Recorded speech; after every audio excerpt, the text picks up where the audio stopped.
Heroes, welcome back to another typical City Watchalong Champions League. Tonight, I'm seeing a lot of nerves in the chat. I'm seeing a lot of nerves. I'm not as nervous as you guys seem to be honest, and I don't know what it is. I feel like way more nervous for Premier League games normally, and I actually do think I know what it is, to be honest. When City fans, what the City fans think about the Champions League games versus the Premier League games. I think it's fan bases. I think it's the fact that Manchester City fans have so much access to Arsenal fans, United fans, Liverpool fans, but we're not going to get that much stick off PSG fans because, I mean, I'm sure there's going to be someone who lives in France who is a Manchester City fan who has access to a PSG fan, but not many of us know many PSG fans, do we, really, to be honest, whereas we know plenty of Arsenal fans, Liverpool fans, and United, and I think that's where it comes from, to be honest, the backlash from certain sets of fans. But will we be getting backlash tonight from PSG? It's going to be a great game. I really think it's so 50-50 for me, this game. I think that there's so much to discuss in terms of the form going into this game. PSG unbeaten in 10 in all competitions. Manchester City unbeaten in 6 in all competitions. The fact that we've won 6 out of the last 7 meetings against PSG, but the last time we did lose was the most recent away game at PSG. But in terms of their home form, PSG have lost 3 out of the last 5 games at home for PSG. So there's so many narratives like working their way into this story for Manchester City, but we are hanging on by the skin of our teeth as well to those playoff spots, to stay in the tournament, to stay in this competition. We are just in the I can't remember the actual number now. What actually number is it? Is it 24th? I think we are, something like that. But the middle section of teams that get to go into the playoff round. So the chances of either PSG or Manchester City getting into the automatic rounds for the next stages of the Champions League is pretty slim. We have a better chance than they do, being a point ahead of them. And I mean, this is much more of a bigger game for PSG because I think we could still find ourselves in the next rounds of the Champions League. Even if we lose this game, we could still somehow scrape into that knockout round, into that playoff round. Whereas PSG, if they lose tonight, they are in big trouble. They could be getting knocked out in the league phase, which is crazy to even think of. But guys, make sure you're hitting that like button. Subscribing if you're new. There's a link in the description if you're interested in becoming a typical City member and supporting the channel further. But let's say hello to all of you wonderful people. How you all doing? Hope you're all good. Krypton was in here early, beating church to the punch. How you doing, mate? KDB Edits, how are you doing? James, always good to see you, mate. Nice. We'll concede first, but City go on to win 3-1. Come on, City. It wouldn't surprise me, mate, to be honest. Connor's in here as well. City 4, PSG 2. I'm up for a game like that. And I feel like it could be a game like that, mate, to be honest. That Barcelona game yesterday, by the way, fucking hell, 5-4 in the end, like that. Ah, what a game that was. That's what you want. As long as you're on the side of the winning side of it, do you know what I mean? But Benfica, they put up such a great first half performance and then followed up by Barcelona comeback. That was a typical Champions League Barcelona comeback performance. So many times they've done that sort of thing at the new camp. Against PSG, I remember one very famous one. Didn't it end up 6-1? Was it 6-1 in the end? I can't remember what the exact scoreline was, but they needed to win 6-1 to get through. And they did. Absolutely crazy. Elio, good to see you, mate, as well. Also gone 4-2 City. Banter Football as well. Adriano's in it. Good to see you, mate. Omar as well. Haaland brace, mate. I'd love that. Haaland needs to get a couple tonight as well because I think he was. He went a little bit anonymous against Ipswich. A little bit. I thought he bagged his goal, but I thought he could have done a little bit more. But I mean, a bit harsh there. But Aiskem, if that's how you pronounce it, 1-0 De Bruyne goal. People wanting to see the main man. He's taking Jeff's spot in terms of the main attraction in the chat. Jeff, you've got your work cut out for you because Church is taking the limelight off you, mate. Oh, Church. And there he is. There's the big man. There he is. Good evening, fellow Blues. This should be easier than the 6-0 drubbing of Ipswich. 6-0 to the Herculean Blue Juggernaut. You, mate, you're always whipping out the thesaurus right before every game, aren't you? I love it. And Merlag as well. Good to see you, mate. Phil, how you doing, mate? Pink Kennedy, how you doing? See, there you go. Feeling nervous for this one. Going to go for a City win, though. Glad to see Bernardo in the middle rather than the right wing. I agree with that. Interesting to see what Bernardo Silva does today as well, because, I mean, even though Gundogan, for me, isn't a defensive midfielder, and he had a great game against Ipswich, having so much stick this season, Gundogan. He's come under a lot of flack from City fans, and rightly so. He has been poor, so it's not like, oh, I'm going against the grain here and saying that, oh, we're all being too harsh on Gundogan. I think Gundogan's been fairly criticised. You know, I don't think anyone's gone over the top. I don't think anyone's been too nasty about it. I think he's been poor, and I think people have said that, and I think that's as far as it's gone, and that's as far as it needs to go, in my opinion. But we also need to give the guy credit when he plays well, and I thought he played very well against Ipswich. I thought he had a really good game. But he's now on the bench tonight, and Bernardo Silva taking that spot. Is he going to play alongside Kovacic instead of Gundogan? I've put him a little bit higher in the graphic. Never is the graphic there when I want it to be. But anyway, I've put him a little bit higher alongside De Bruyne. Could we see Nunes invert a little bit? Probably not, because it seems like we've only made 2 changes, in fact, from that side that beat Ipswich, with Doku, who's injured. Savinho comes in for there. And like we said, like we're talking about, Bernardo Silva for Gundogan. Which is interesting. So I'm looking forward to seeing what Bernardo Silva can do. Alfie, how you doing, mate? Austin Little, V-Rex sick as well. Good to see you. No Ake, no Doku. Ake didn't play at the weekend, did he? No, he didn't. No, he didn't play at the weekend. He was injured then as well, wasn't he? So I mean, Ake's a problem. Hey, there he is, the man of the hour, or the man of the previous hour. That hour being the Ipswich game. He's tuned into Typical City once again, and it's good to see you, mate. Thank you very much. I'm glad you enjoyed yourself, even though that's a fan right there. I'm really pleased that you've come back following the fact that you're a random Ipswich fan, as you've called yourself. You took a spanking at the weekend. You lost 6-0. But we all looked after you in the chat, didn't we? There was a little bit of piss taking, as you expect. That's football for you. But here we are, and you've come back for more to watch City versus PSG. So big up to you, and I hope you get the respect you deserve in the chat. Big up to you, my friend. Varico, good to see you, mate. Iron Plays. Bella, good to see you. David, Nick 2 Clark.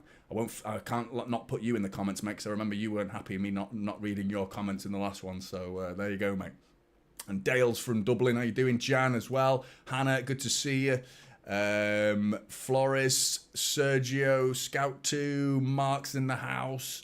And sorry if I've missed you guys. How you doing? And Marie, I just saw your name. You're such a regular around here. Can't miss you, Marie. How you doing? How you doing, everybody? Make sure you're hitting that like button, everybody. And get ready for an exciting game. Let's have a look at the teams, actually, because, like I said, I've given you the City team already pretty much, haven't I? But I'll go through it again. Edison in goal, who's now getting that number 1 spot back, clearly, because Ipswich away was a big game in terms of Premier League points. They were very much needed. Ipswich. And now it's Champions League games, and he's got the same spot again, so he's back in that number 1 spot. I do wonder what Ortega's done, because he got a bollocking on the pitch, didn't he, in the Brentford game prior to that. That's right, mate. The oil Classico. It's got to whip this out again, haven't we?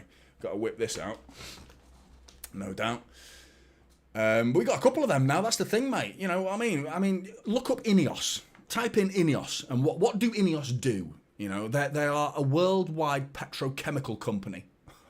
Oil, in other words. So Manchester United are the definition of an oil club right now. Newcastle as well, they're oil club as well. So there's plenty of us going around. Before you know it, we're going to be talking about who isn't an oil club's going to look like a fool. You know what I mean? If you're not owned by some petrochemical multi-billionaire, then what do you know about football? Because we're all owned by oil owners now, aren't we? So I mean, what the fuck?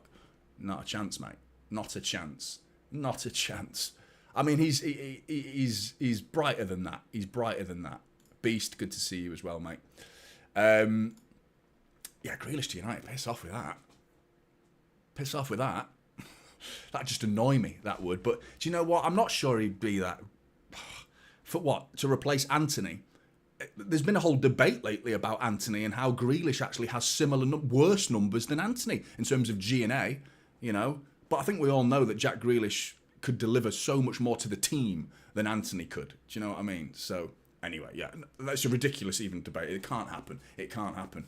But apparently City are wearing their puke-coloured kit tonight. I'm not a fan of it. I know there's a lot of people in the chat. I'm pretty sure Jan likes it, and I think Marie as well. I think you guys like it.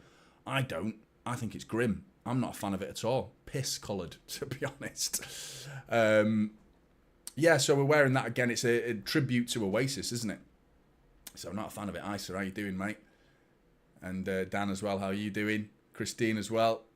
Yeah, I'm not a fan of it. I'm not a fan of it, to be honest. But I'm a fan of Manchester City, so I'm not really that bothered what they wear, to be honest. They could come on the pitch dressed like a fucking clown for all I care. As long as they're banging in goals and winning football matches, I'm not too fussed, to be honest.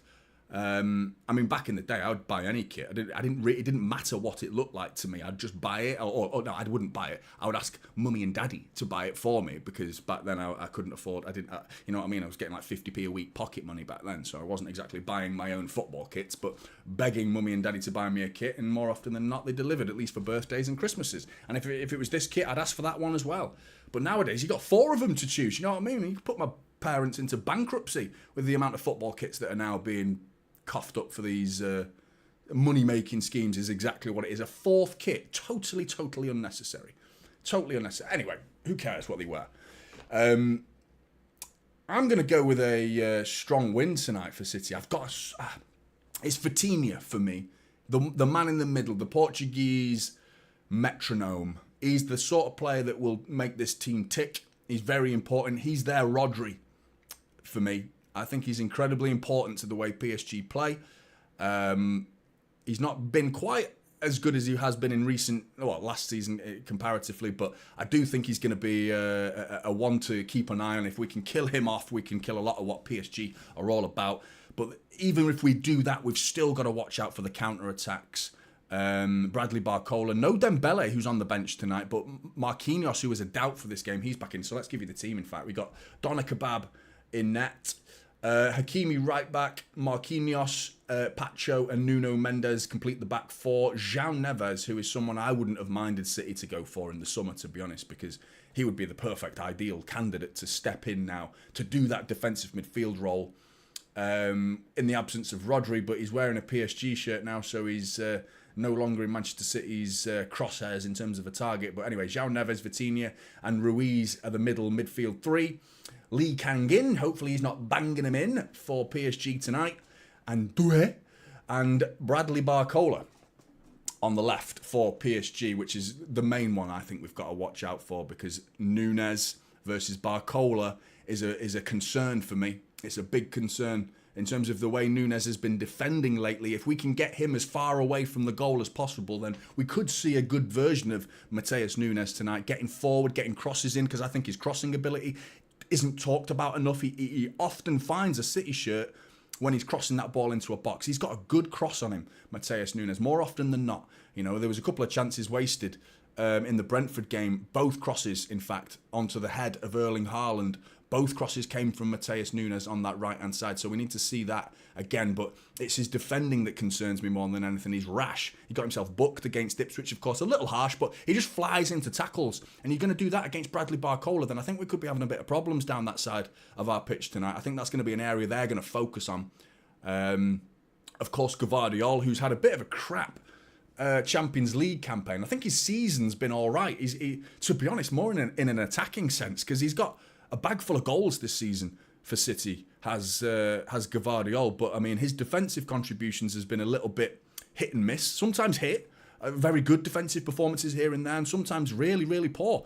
You know, but in the Champions League in particular, he's made quite a number of errors that's been costly. Sporting Lisbon away, he gave the ball away and then gave a penalty away. Feyenoord twice in the same game, you know what I mean? He literally handed Feyenoord away back into that game to make it 3-3. So he hasn't had a good Champions League campaign, Gvardiol, but I still believe in him, man. I still do. But the sides of Manchester City's defence is where I think PSG are going to get at us. And it's where, I mean, it's hardly surprising, is it? Because I think every team has got at us through the outside flanks of Manchester City's defence, because I think with Ruben Diaz and Akanji in the middle tonight, I think we've got some good physical presence in there to hopefully defend those crosses that are probably going to come in. But you just don't want to be turned around in silly moments where we're giving the ball away in midfield and fucking Nunes is like by the offensive corner flag on that side. Gvardiol's bombed it forward on the other side. Do you know what I mean? That's what's worrying me in this game. But I think if we can get a goal nice and early, settle those nerves, I think we'll see a hostile environment, because I think PSG they can be a little bit frail. They're not great in the Champions League, to be honest. They seem to have a little bit of a voodoo going on with their Champions League campaign, because they get to win it with the new ownership model as well, aren't they? And that's something they're very much looking forward to. Came close once, but they've not been able to get that monkey off their back, you know what I mean? Like Manchester City did. And I feel like that's helped so much in the way the football club feels. And I think it's going to be the same tonight for PSG. And are they going to have that little thought in the back of your head, oh, it's Champions League, we never do well in the Champions League. Can we take advantage of that? That's what I want to see. Eisen, good to see you, mate. I think he's injured, I believe. I'd love to see that, KJ, as well. I'd love to see that. Make sure you're hitting that like button if you haven't already. Thanks for tuning in, everybody. Hope you're all good and looking after yourselves. But, yeah, I must admit my nerves are going up a little bit. Now I'm seeing the teams out, and they've done the old, the champions. They've done all that. They've done all that stuff. Probably couldn't hear the boos. Pretty sure we still boo it, to be honest, don't we? I'm pretty sure we do it. But yeah, make sure you're hitting that like button. Thanks very much, Jan. What's that? Isaac and PSG have reached an agreement. They both agree that PSG will never win the Champions League. Right, and you know, I was nearly like, oh my God, Isaac to PSG, Newcastle are fucked. Oh, absolutely done me there, Amir. You've done me. You've done me dirty. Done me there big time. I know, mate, I'm feeling it. I'm feeling it. Yeah, we do, Dean. We absolutely do. I think, I thought he played okay. He bagged against Ipswich, he comes away with 2 assists. 2 assists. I thought, first half he was a bit, yeah. And the first one that goes down as an assist was like this poked, deflected cross that I'm going to go on and be honest about it. Pretty lucky to get an assist in that situation. City's first goal, where he just poked it. I thought he was good in moments. In the second half, he looked pretty collected, but he did come off early as well, don't forget. So that's great news about the 6-0 against Ipswich as well, was the fact that we were able to bring off so many players on the hour mark. You know, you ended up with the game with McAtee, Nico O'Reilly, Rico Lewis. I'm sure other players came on. I'm sure plenty of other players came on. I think Grealish came on. I'm sure another one came on. So the fact that we were able to do that is hopefully going to bode well for the energy levels for the Manchester City players today. Mbama, thanks very much, Pink Kennedy. Right, game's about to get underway. Come on, City. Come on. KDB it is to get us underway. And we're off. Come on, City. Clock's working. Good. Yeah, Colin Mwani sounds like he's off, doesn't he? How you doing, Hyperholic, mate? You all right? But yeah, Dembele is a strange one to be on the bench tonight. PSG have got an early opportunity here. It's João Neves sends Barcola away, but gets it all wrong. Straight to Edison. Mullet Daddy, how you doing? He's getting... You're switching sides, you, mate, aren't you? City quietly becoming your second favourite side. But Jack's in the house as well. Big up to you, mate, from the USA. How you doing, Clara? I haven't given a scoreline. Fucking Edison there with a brave pass. That's a free kick. Bernardo Silva looks like he is playing in that defensive midfield position. Actual numbers. I'm going to go with a couple of other predictions. I'm going to go 4-2. I like that scoreline. I think that makes for an exciting game. I would be surprised if we keep a clean sheet in this game. I would be surprised at that. I thought we did...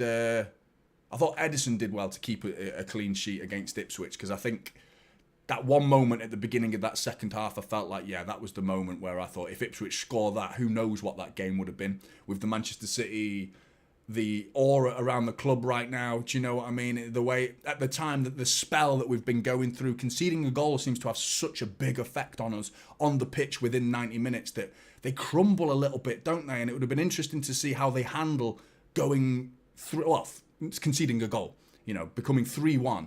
But moments later, it becomes 4-0. I thought that was such a big moment in the game, that was. Here's Foden switching that ball, but it's been intercepted very well there by Vitinha. It's Ruiz now. Bernardo Silva's tried to poke the ball forward, but Jeff's in the house. How you doing, mate? Super Savinho goal for 17 minutes. Blue skies today. Beautiful, mate. Play on here. Kovacic is in business. Out to De Bruyne, left wing. And his cross is deflected by Hakimi. And he just about lets it trickle out for a corner ball to Manchester City. Come on. The Mad Hatter, how you doing, mate? Good to see you.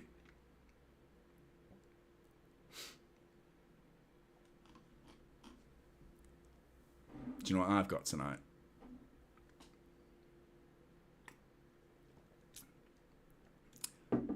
Hang on, I'll tell you in a minute, because it's a corner ball that's been taken. Oh, Kovacic nearly got caught on the ball, but City having to go back to the halfway line. Nunes thought about going back to Edison, but nearly gives it away there, then eventually does. Don't know why Nunes turned around there. He needed to accept defeat. The corner went wrong. We needed to go back to Edison, but he tried something a bit clever there. Nearly gave the ball away there, Nunes. But City are back in their own penalty area, pissing about with it a little bit here. Kovacic is giving it away. Barcola, he's got it back. Foden's closing down. De Bruyne gets back. They've slowed PSG down, but the ball's gone out to Lee. Crossed in. Edison collects. Sloppy at the back. Couple of passes there. Didn't need to happen. Did not need to happen. Van Alpha, I'm all right, mate. How are you doing? The name's Jonny, by the way. How are you doing, mate? I'm good. I'm good. Nice one, Marie. What was going to say? Yeah, this is what I've got tonight.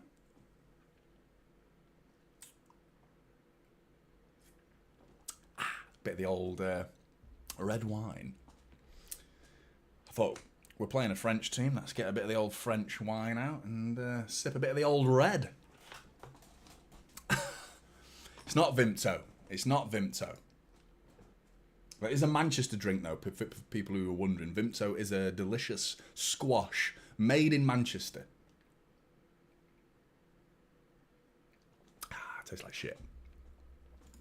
Church, thanks for the super chat, mate. The Oracle at Delphi has nothing on my foresight. Nearly said foreskin then. Hang on a minute, because PSG are coming forward. Shot saved by Edison there. Doué with another shot, rallying the crowd as well in the process. The Oracle at Delphi has nothing on my foresight. 6-0 to the gargantuan blue juggernaut. Come on, the Blues. Big up to you, Church. Appreciate the super chat, mate. That's it, Mollet, mate. It's a big old glass. It's a big. I thought I might need it tonight.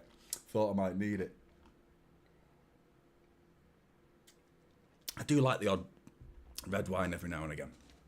Must admit. But corner ball to defend here for City. It's deep one. And it's Gvardiol at the back post to clear it. City getting out to the edge of the area because this is going to come back in a minute. Whipped in. That's beat. That was a good ball in, that is. But De Bruyne can win this if he didn't want to get his head hurt there. But Bernardo Silva just boots it up in the air. One for Phil Foden to try and get underneath. Again, didn't fancy it. Ball switched out here to Savinho. Heavy touch from Savinho. Had plenty of space there and time. A few nerves on that pitch. I think you guys in the chat who were saying you were feeling nervous. I'm seeing it on the pitch as well. To be honest, there's quite a few of them. Bit of sloppy touches. A few little passes going astray. Things like that. So we need to shore this up a little bit and be a little bit safer with the ball. I would say PSG look the more comfortable at the minute. And they have had more attacks as well. Frustrating that we've had a corner and we wasted it. You know what I mean? With a short corner and we ended up going back to Edison. These are the moments early on in games that you should be making more of it. You know what I mean? Yeah, we do, don't we, Mango? The ears are not red, but they're going to go red. It's hot in here. It's hot in here. So I thought this could distract from the redness. It's like camouflage. Trying to blend my ears. The redness of my ears. Oh yeah, it's getting hot in here. Plus red wine makes me hot as well. It's a bad choice. It's gone straight to my ears, that wine. It's gone straight to my ears. Here's Bradley Barcola. It's a big bloody glass. It's in the way of the fucking TV. PSG are knocking it about here. We got some work to do here in this game because PSG look confident. City haven't really managed to string passes together, more than 5 or 6 yet. We're still waiting to get a passage of play that we can start dominating a bit of the possession, but weathering an early storm here. Not quite a storm, that's quite a bit excessive, but PSG are definitely having more of the ball and they look the better side so far. We need to sort this out. 7 minutes. It's gone. Hakimi coming forward. Inside to Vitinha. Hakimi's coming short for it again. Kangin. Now it's Pacho. Ruiz. They're knocking it about, you know. They are knocking it about. Oh, come on, City. Ball it. And Akanji gets a toe on it. It's a corner ball to defend. It was a lovely little passage of play from PSG. You got to hold your hands up and say that was pretty good. And it was Nuno Mendes coming on the overlap around the outside of Akanji. And Akanji just about gets a toe on it and pokes it out for a corner to PSG. Make sure you're hitting that like button if you've just tuned in, everybody. You're absolutely right, Nick Nack. I think it was kind of to be expected. I mean, yeah, you're absolutely right. But if we can defend this passage of play, corner ball's been defended well there by Ruben Diaz, headed it away. He's such a commanding presence in the box, isn't he? Ruben Diaz. City pushing out, trying to get out of this defensive mode that we're stuck in right now. And PSG are forcing us into it. Do you know what I mean? It's not like we're defending on purpose. We're just struggling to get hold of this ball right now.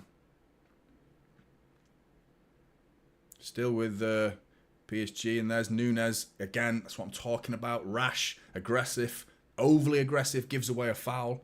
There's Figo. Blooming Figo. How you doing, Sethella, mate? Got a Leicester fan and an Ipswich fan tuning in.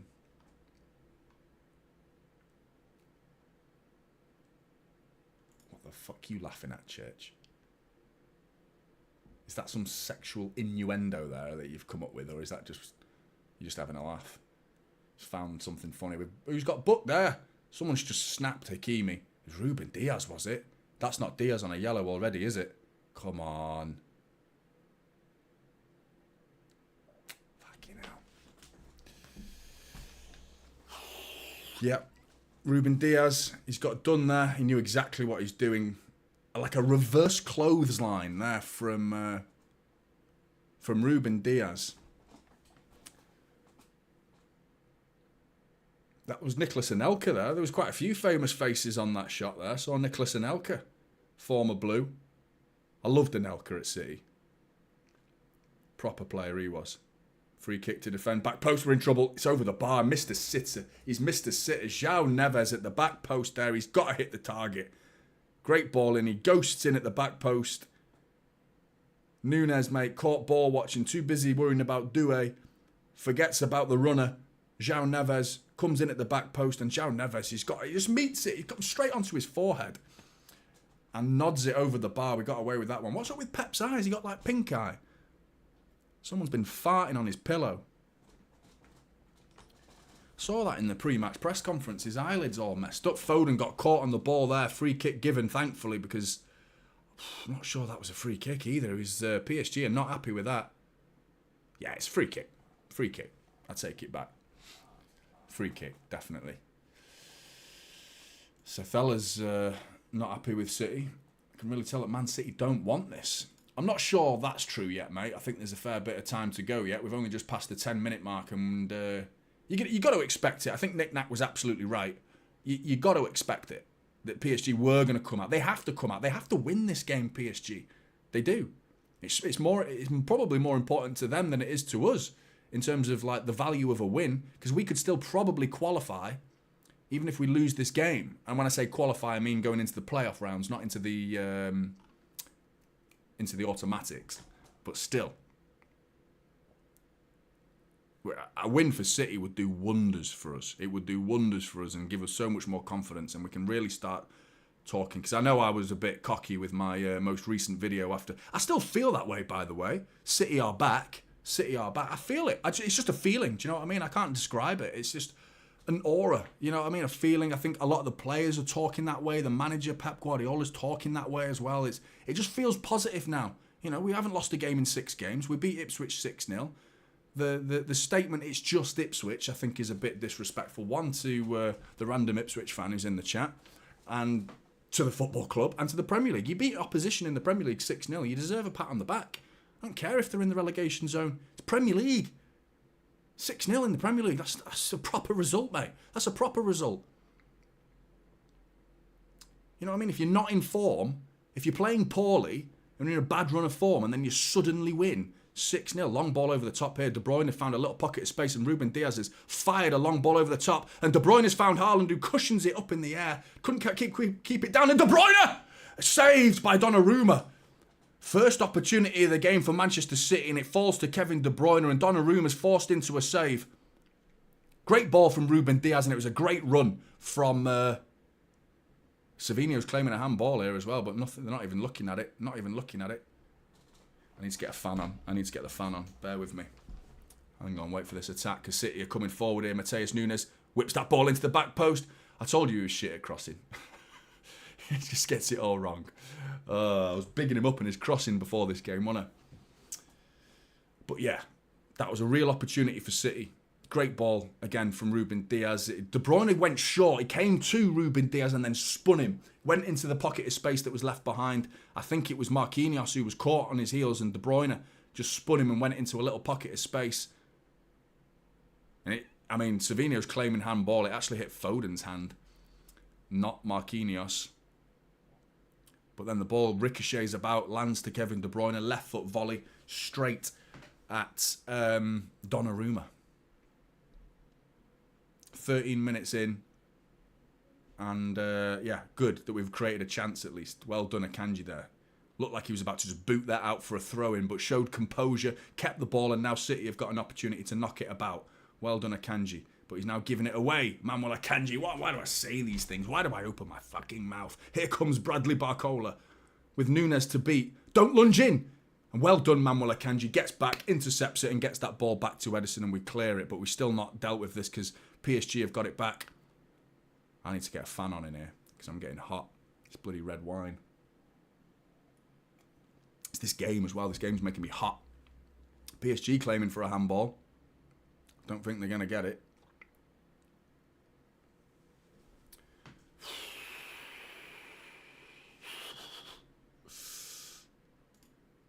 I know, mate. I saw what Mohammed said, by the way, Isa, so it's cool. I know he was joking. It's cool. It's cool.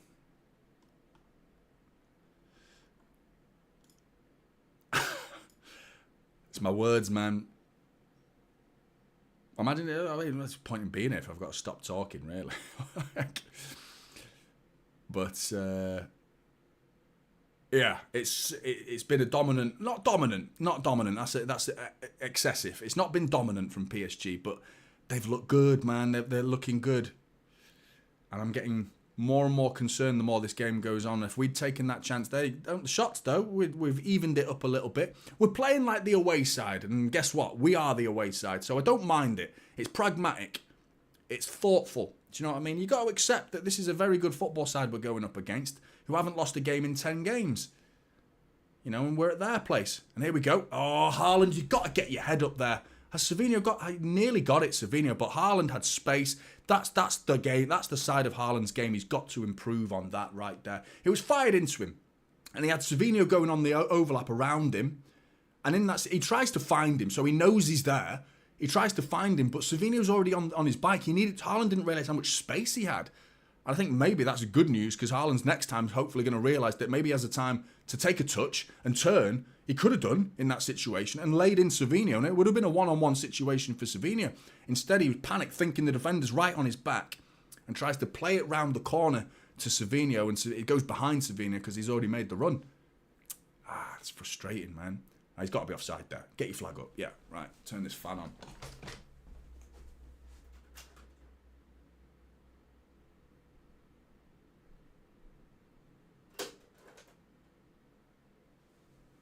Doesn't work properly.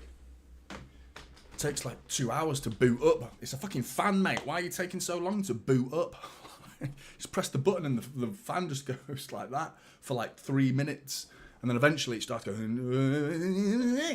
Like, fucking get a move on, mate. Like Haaland is right now. Go on, Haaland. 2-on-1. You're on your own here, mate, but you can do it. Lays it inside to De Bruyne, who joins the attack. De Bruyne, edge of the area. He's got Nunes on the overlap. Doesn't use him, though. Probably should have there. Really. But City have... maybe that was a wise move, actually, from Kevin De Bruyne, because now we can get into some sort of attacking shape. PSG have dropped into a defensive shape. 4 at the back. We've got to keep the ball, though. Referee says play on. He saw a handball in there. The ball's out to... I would have preferred the free kick, to be honest. Nunes inside to Foden. Back to Ruben Diaz.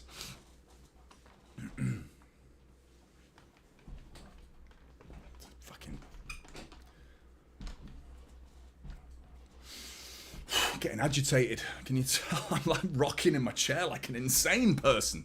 Come on. I need a fucking straitjacket on. Ball switched it. And Doué gets well done there. Good bit of defending by Gvardiol. Appreciate that. I need to hear the word relaxed, Jonny, because I don't feel relaxed. I was way relaxed before the game. Too relaxed, to be honest. Now the game started, I think I was overly confident coming into this game. Bit of a rude awakening for me to see that... Do you know what, though? As much as PSG have had the ball, I appreciate the super chat, by the way, Beyond the Cosmos.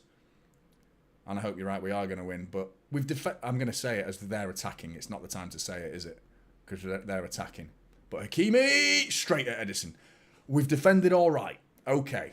You know, we've restricted them to that. You know, long-range shot. 2 of them, basically. They've had 2 shots from distant that you expect Edison to save. And he's saved both. So, you know, it's just the midfield battle. We're losing it right now. They haven't got much physicality in there. That's something we've struggled with this season. You know, you think about giving away there. What was that? Really frustrating. Giving the ball straight back to PSG there. Joe Linton, Bruno G and Tonali, like that midfield is like that's like nightmare midfield to go up against right now.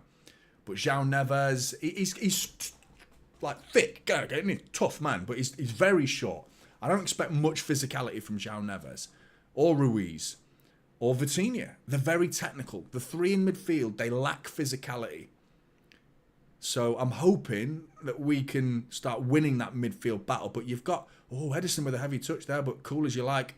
Ball into Savinho, controls it really well there because that wasn't easy, but it breaks kindly. Savinho got away with that one, tries to find Nunes in the right-back position, but it smacks off a PSG player, and City are coming away with it. De Bruyne now with Nunes outside him. De Bruyne ball in. Cross is blocked. Is it a corner? Is it a throw-in? It's absolutely bucketing it down. It's pissing it down in Paris. Oh, that's nice now. The fans kicked in. It only took 2 hours for you to start, mate. Jesus Christ. Having a conversation with my fucking fan. My number 1 fan. Right here. In the room with me. Not you lot. Ball in! Haaland! Donnarumma saves it. He's got to find corners there, but Haaland, it was a Foden ball in. Great ball in from Foden right onto the forehead of Erling Haaland, and he's got to find the corners. He's gone straight down the throat of Donnarumma, who gobbles it up. Fucking hell, that was a chance, that proper chance. I'd say we've had the 2 best chances of the game, really. That De Bruyne one earlier, and that one right there. That was a big chance. That Haaland's got to be flicking that more there. He almost met it perfectly in the middle of his head. He almost met it too well. He almost wanted to do 50p head and find that corner. You haven't... It's all the chair and the fan now, isn't it? How you doing, Timmy?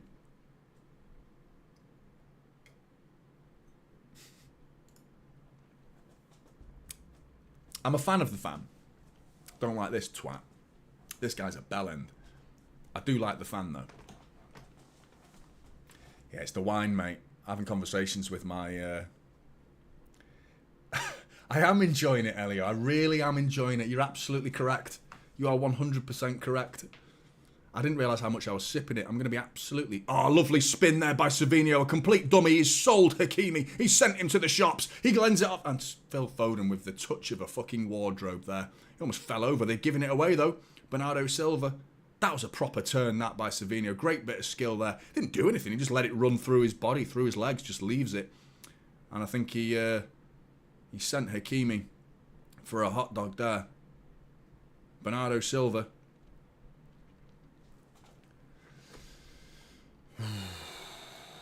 We've grown in this game. Since that first 15-minute spell from PSG, the game's become a little bit more favourable from a City fan perspective. We've started to see a lot more of the ball.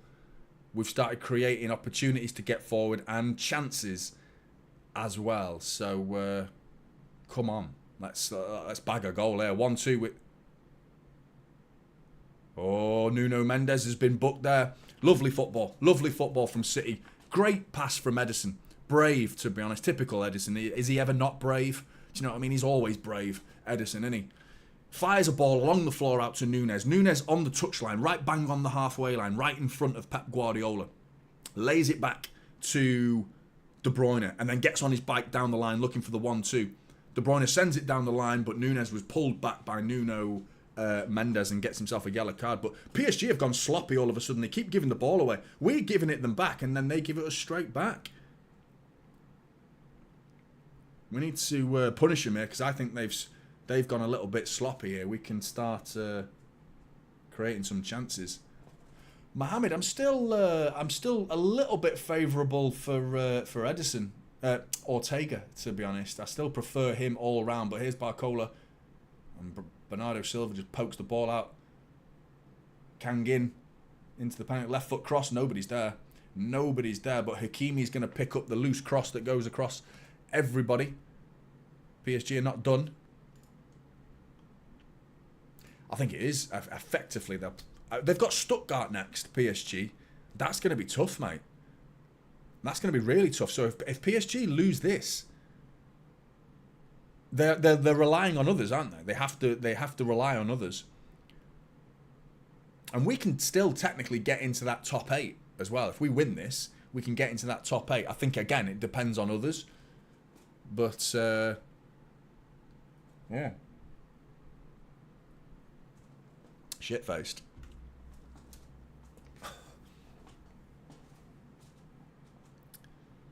"25 minutes approaching." Look at that, look at that, look at that. Straight away. Look how red they've gone. I told you, it's gone straight to my ears. It's the heat. Feeling the heat.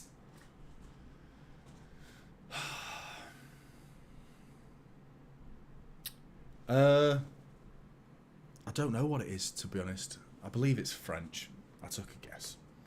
We're playing in France, so I thought I'll have a wine and hope the wine's French. Hey, Jeff, mate, I can't wait. I can't wait to see Marmouche don the Manchester City shirt. Frustrating that we're not going to get to see him do it against Club Brugge because we could need his services in the Champions League. Club Brugge are ahead of us in the league table right now, don't forget as well. I think we're a point behind them. So or are we 2 points behind them? I think we might be 2 points behind them. But if we win tonight, we can go ahead of them. And then we play them at home as well, which is key. Obviously, at the Etihad, we've got the advantage. But this game's 50-50 right now. It's so 50-50, this game, for me. I still feel like PSG can do something. Kovacic there, he's going to play advantage. Neves wins the ball. It's out to Doué. He's got Hakimi on the overlap. Into the penalty area, looking for options. It's Ruiz. He spins, well tackled, and Kang has just put it wide. Sorry, it wasn't Kang, it was Vitinha. Edge of the area there, he's should be hitting the target. Kovacic commits a foul that would have been a yellow had the free kick been given, but the referee played on. The ball broke to Ruiz and then laid on a plate, well, not on a plate, but laid off to Vitinha. Right foot effort, pulls it wide of the mark. Actually, no, it's been deflected because it's a corner ball. But yeah, Jeff, mate, buzzing to see Marmouche. Also true. Also true. Yeah, it's worrying that, isn't it? Oh, no, it's going to be cleared off the line. Have we stopped that going in ball in again? Cleared by Haaland. You think the ball just drops into the penalty area. Corner ball. Defended, the shape wasn't great from defending the corner. But then it just lands. I think it's Ruiz and he just volleys it. And I think it's Gvardiol who stood on the touchline and it just hits him. Just stood in the way at the right place, right time. Josko Gvardiol, positional awareness, helping out Ederson in that little pocket. Well played, Josko Gvardiol there. Really good. Really good. And it should have been 1-0 to PSG. We got away with that one there, but still in the game. Well, we would be in the game even if it was 1-0, but I remember James said we're going to go 1-0 down at the beginning of this stream, and I feel like it could happen. It could happen.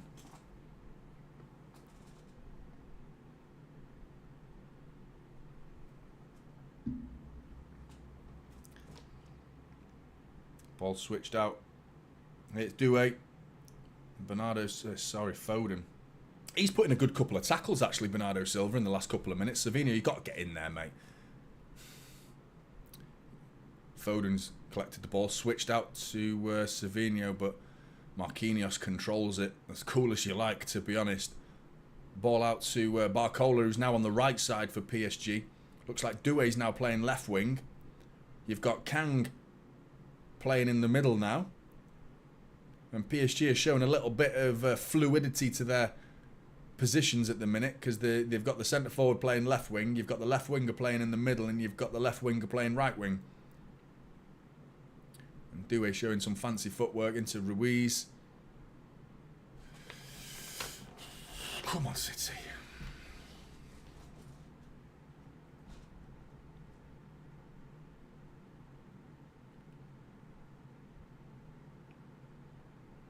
Being knocked about here. City are deep. Camped on the edge of our area at the minute while PSG knock it about. Ball in from Doué. Ruben Diaz meets it. Only to Kang, and Kovacic stabs it clear. And now De Bruyne can bring it forward. Goes past people, but referee says play on. Savinho picks up the loose pieces, and he's ghosted past the challenge of Marquinhos. Still with Savinho. He slows it down and lays it off to Erling Haaland, who's got to hold it up there. And Nuno Mendes does well there to prevent Haaland from getting a shot away. It was awkward for Haaland. I don't think he was going to be able to get a shot away there, but a good little counter-attack from Manchester City there. And I think that's the football we've been playing, really. We're looking to break on PSG, but admitting that they know how to play possession-based football, and they're keeping it pretty well. And Bernardo Silva's doing his best at the minute to try and defend what PSG are doing, and he's putting some good tackles in that midfield already.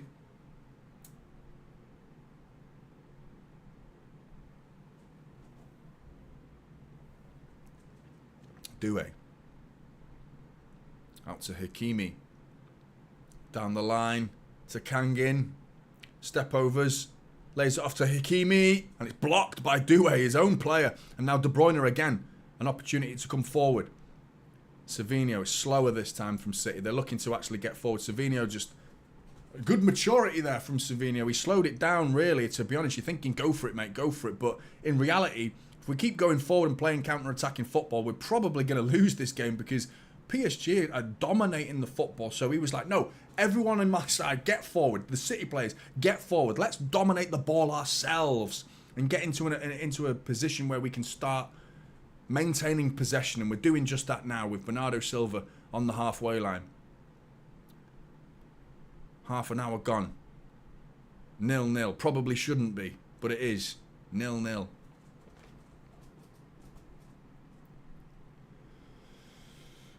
Yeah, eyes on, mate. He was class against Ipswich. He was unplayable. They couldn't live with him. Johnson, right back for Ipswich. They just could not live with him.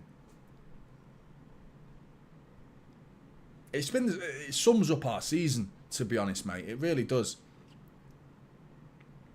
Bernardo Silva coming forward right through the middle. Slows it down with a little Cruyff turn.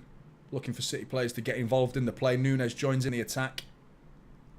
Looking to whip one for Haaland, who is head into that back post, but it's been deflected off Nuno Mendes, out for a corner to Manchester City. Come on, City.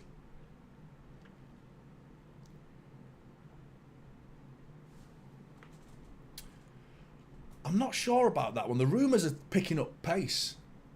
The rumours are picking up pace, Mohamed, that we will sign him, but there is also rumours to suggest that Juventus are doing everything they can to hold on to him. So I think that's an interesting one. But we'll have to see. Foden with a corner.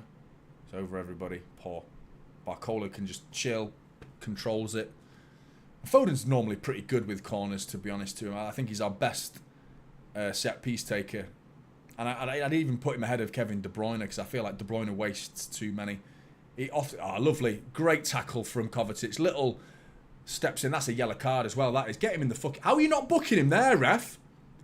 Jean Neves should be yellow carded for that, because that was just cynical, mate. He just wanted nothing but to stop Kovacic. No intention to win the ball there whatsoever. And Kovacic with a brilliant tackle prior to that, and then starts coming forward. How's that not a yellow there?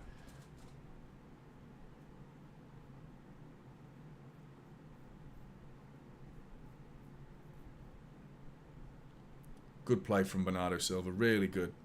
Holding the ball. He's definitely playing alongside Kovacic. He's got no choice. Do you know what I mean? Very little opportunity for him to come forward, and De Bruyne has got an opportunity and gets it all wrong. Tries to find Nunes, who's on the overlap down the right wing, but just gets it all wrong, Kevin De Bruyne, and overhits it.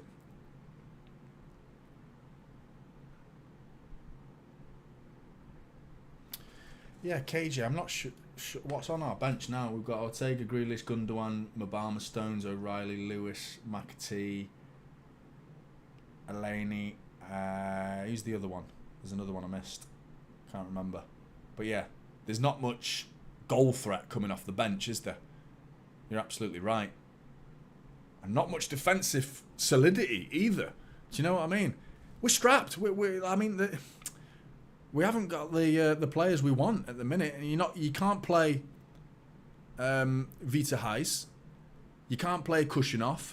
And even if we did sign Omar Mamush, you wouldn't be able to play him because they're ineligible. Can't play them at this stage of the Champions League. You will be able to play them in the knockout stages should we get there, but we've got to get there first to unleash our new signings on the Champions League stage. But we've got to get there first, and we're heavily depending on this crop of players to get us there. And so far, they are just about hanging on in those Champions League spots. That table looks grim, doesn't it, when you look at it? You look at the number of clubs that are ahead of us. What do you think of this new format? I like it and I don't like it. I don't like it because we're doing shit. That's why I don't like it. Because it's changed and we're now doing shit. I'm not sure they're connected, to be honest.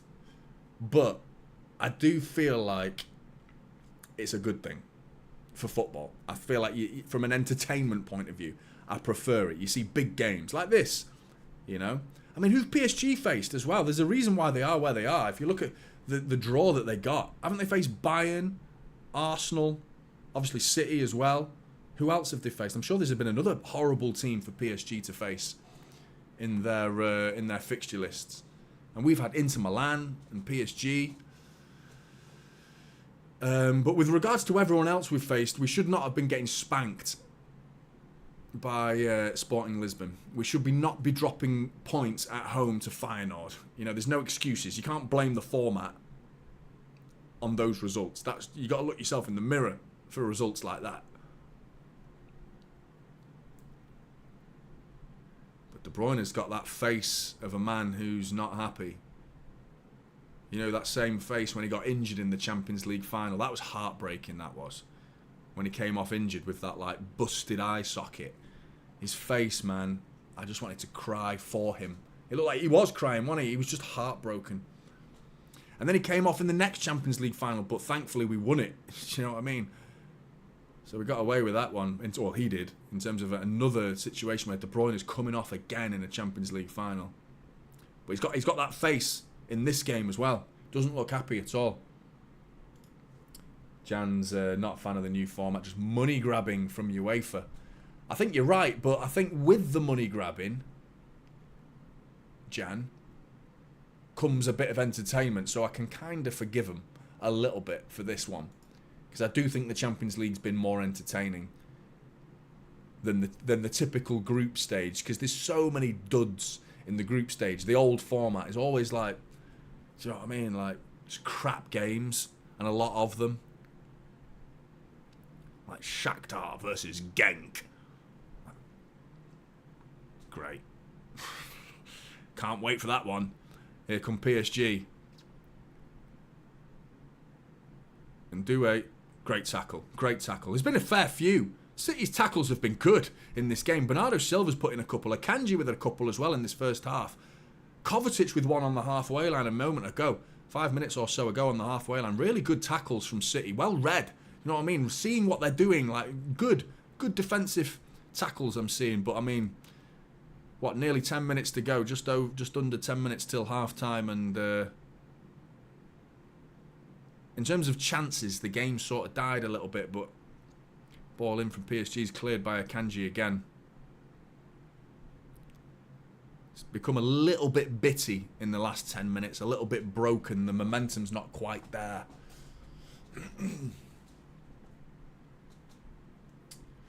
Make sure you're hitting that like button, everybody, if you've just tuned in. Really appreciate that. It supports the channel and everything. If you're interested in becoming a member, the link is in the description. Ball in. Hakimi, Edison, and Nunez probably does the right thing and nods it out for a corner to PSG. But it was a cross come shot. I'm not sure. I'm pretty sure that's a cross from Hakimi. It definitely is, actually. And Edison makes a save that made it look like it was a shot. Just goes up in the air and Nunez nods it out for a corner. 38 minutes gone, and City with, what is this? This is PSG's like 4th corner. And it's Kangin who's going to whip this in. Doué's come short for it, but he says, piss off, mate, I'm whipping this in. So City know what's coming. Get ready, Ruben Diaz. Get your head on this, mate. That's a goal kick, ref. Edison clears it. Yeah, saw it. Linesman, you're absolutely right, mate. Goal kick.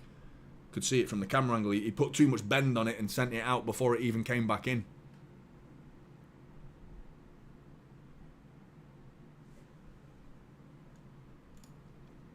He's ineligible. That's a tough word, that, when you've had some wine. Ineligible. Ineligible. That's what I tried to say. Ineligible. In other words, he can't fucking play.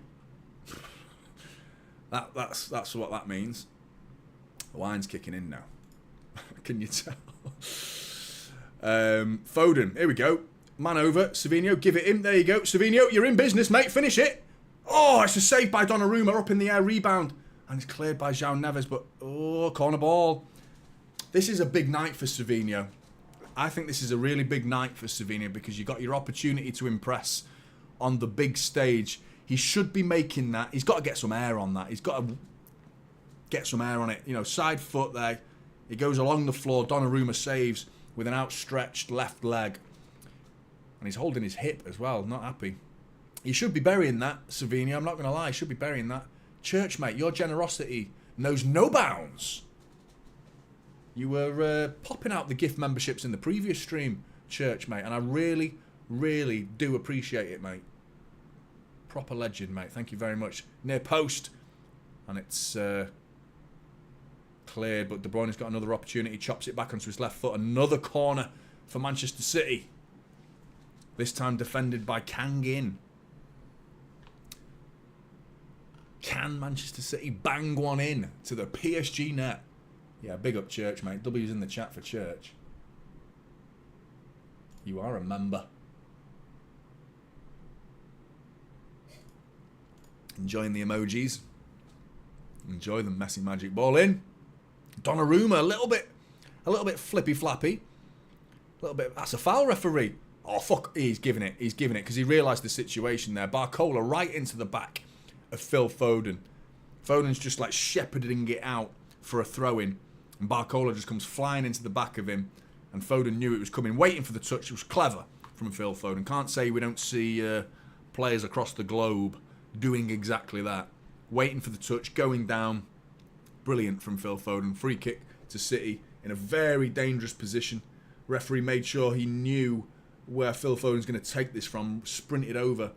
I swear I haven't seen that spray in the Premier League that much. Maybe I'm not paying attention. Are they still using that little fucking Ghostbuster spray, whatever it is, that they put on the floor?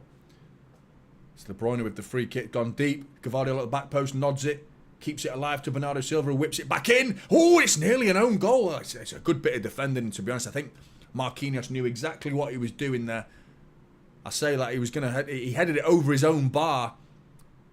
I'm not sure he did know what he's doing. It was just a case of getting anything on it, and he got the top of his head on it and flicked it out for another corner for Manchester City. De Bruyne, deep, poor, over everybody. Crap is the word. Poor was too generous. That's not good enough from De Bruyne. That's what I'm saying. Phil Foden should be whipping that in. De Bruyne's corners are just, for someone who's so technically capable, like Kevin De Bruyne, he's not very good at corners. Like, he always either hits the first man or boots it over everybody. But here we go. Kevin De Bruyne, he's got the ball just about, keeping it alive. Coming inside. Just about. And Savinho's not going to get that. Big up Church, mate.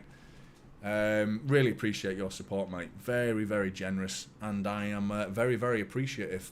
And Roy's dropping a gifted membership as well. Big up to you, Roy. Thank you very much. And Sibule, if that's how you pronounce it, mate, has gifted it. And Jeff just dropping a super chat. doesn't have anything to say. Just an absolute... Oh, he does. He does. Of course he does. I can't see it in the chat, but... Oh, it's over there. It's a bottom. It's a derriere. When in Rome. France, rather. Paris. Derriere. That's French, isn't it? Not very good with French. I chose not to take it in PSG. My GCSEs. Not my PSGs. My GCSEs. My PSGs. Imagine what I've got in them. Straight Fs in my PSGs. I took German instead. And I got a G in German. Failed miserably in German.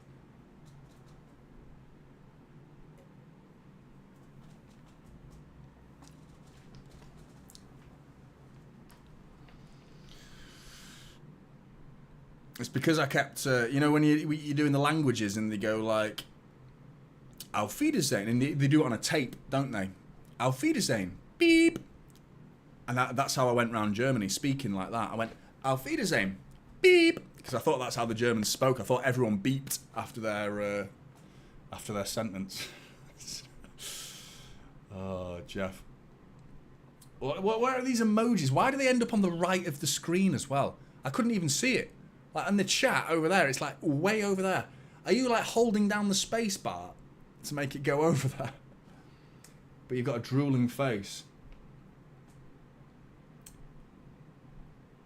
Is that over the my devilish good looks? Oh, nearly Phil Foden. I was about to say footwork there. The feet from Phil Foden was quick, but he's actually giving the ball away. Half time is on its way. It's been on its way since the whistle, believe it or not. The first whistle of the game for half-time has actually been on its way for quite some time. Oh, no. 1, 2. We're in trouble here. We're in big trouble. Barcola, how are they not?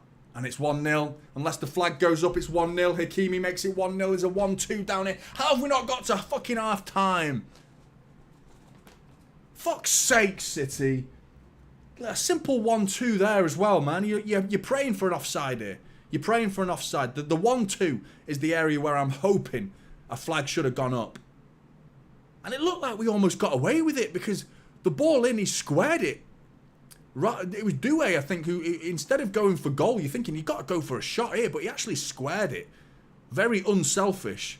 And it ends up falling to Barcola. He's offside. Is he offside? I thought he looked offside to me. And it wasn't Doué, by the way. It was Nuno Mendes. Now, the question is he onside? Hope you go. Hope it goes well for you, mate. Hope it goes well for you. I'm looking at the kneecap. It's gone through 2 legs. Oh, that's a bastard goal, that is. That's a bastard goal. What's going on here? Oh! Wait, no. What? What's the fucking... I just tuned in and heard the words lifesaver. Yeah, offside, no goal. Why? Yeah, no goal. Fucking, I've got eyes. I see things. I see things. And here comes City. And Nunes, mate. Why? I said he could cross the ball. What the fuck do I know? I told you it could have been offside. Big up to you, Mullet, for dropping 5 gifted memberships from you guys. I said his knee, didn't I? Look at that. Oh my God. Look how close that offside decision is. And I said it was his knee. He looked like his knee might have been offside. And I mean, we're talking like the tiniest bit of his kneecap. And there goes the halftime whistle. Massive let-off for Manchester City to go in there. Could this be a night for Manchester City? Because that could well have been a horrible halftime team talk for Pep Guardiola. But instead, we're now going into that dressing room knowing we got away with that one big time. And we need to improve. We need to improve to win this game in the second half. Because you play like that in the first half, chances are you're not going to win the game. I don't think we played badly. I don't think PSG blew us away or anything like that. I just felt it was a little bit off. It wasn't, you know... there was quality moments there, but like final third seems to be a bit of a letdown at the minute for City, which is something we've not been saying in recent weeks. I actually think in the final third we've been really potent, especially obviously Ipswich scored 4 against West Ham, scored 8 against Salford. We've been brilliant going forward in recent weeks, but tonight the final ball into the box, decision making, Haaland with a moment to give it to Savinho. Savinho should have finished one. De Bruyne with a shot. Excuse me. moments where Manchester City should be taking the lead. And I would argue prior to that chance right there, which is now been given as an offside, of course, they were better chances than PSG created. And then bang, you know, you don't take your own chances. PSG create one of their own that's a proper chance. And we got away with it by this amount. We're talking tiny, tiny amounts. Got away with that one. Got away with that one big time. Big time.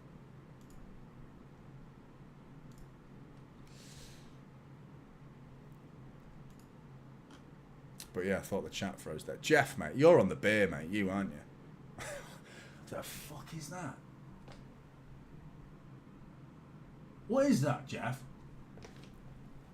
Have you sent me a pear? A laughing pear?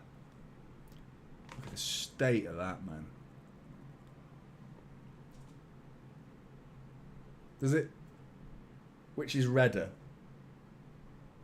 It's my ears, isn't it? Anyway, sort the clock out. Sort the clock out before you guys tell me off. Oh, come on, City. Come on, City. Come on, City. Where's the... what am I doing here? Reset. 45. There we go. And also, let's get professional. Let's get professional. Half time. It is half time. So let's put half time on the screen.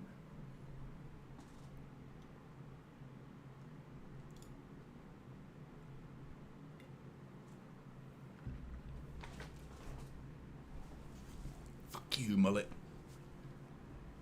I do need a pee. Right. Enjoy yourselves. Can this come over? It's going to get crazy. You guys wanted it, so you ask. I'm not sure I can actually get it on shot here, but see how pathetic the fan is. Do you want a dual chair? You've never had two random pieces of furniture to talk to, have you? I'm not sure I can get it on. I'm going to fuck this up big time here.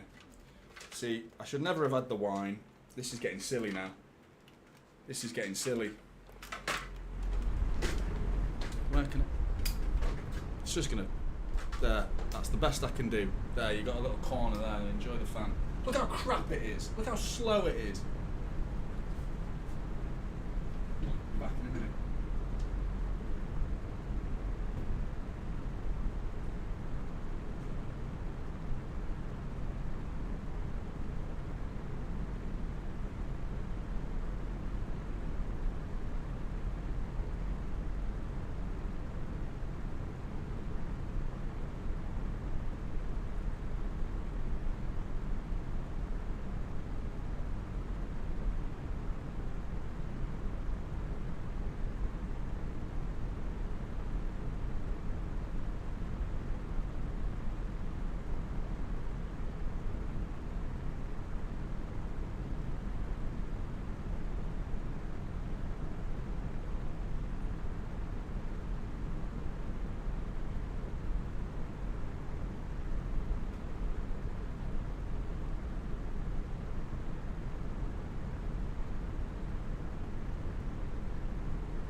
beer.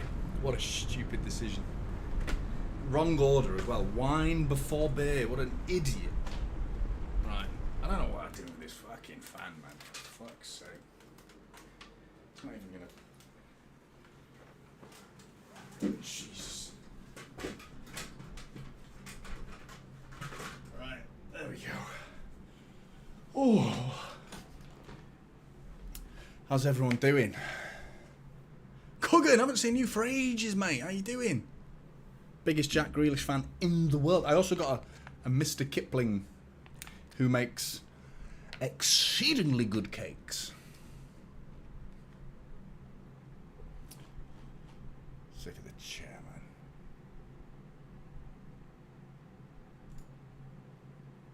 Oh, I see what you did. I see what you did. Fan dabby dozy.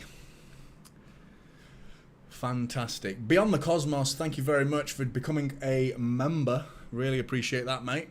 Top man. You've been here for quite some time as well. I see your name all the time, mate. Appreciate it. He is... he's someone who never... the fans never want to forget him. You guys in the chat really are excited about Echeverri. I am as well, but like so many people talk about him, don't they? It's like someone who never wants to be forgotten. And I'm excited to see what he can deliver. Joining in January. Have I put that on 3? Because that is loud as a fucking tornado jet. Better. But yeah, no, I'm looking forward to it. My real name is Jonny. That's right. Spell it how you want, but I spell it with no H. I just need to eat this because I need some substance, otherwise I'm, you know, going to get too pissed.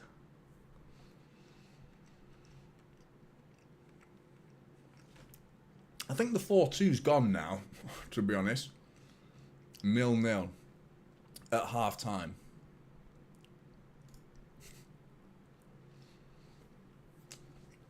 A little bit of a reach, but I'll give you a W for that, just about.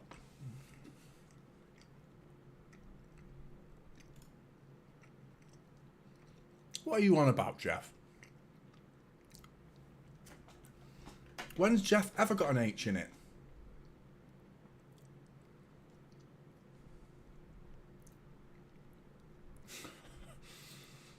Jeff talks. Hey, he's not alone, mate. He's not alone. I feel pissed. I'm such a lightweight. I'm one of those guys that can drink. Like, but one sip of alcohol and I'm shit-faced. But I can keep going for a reasonable amount of time.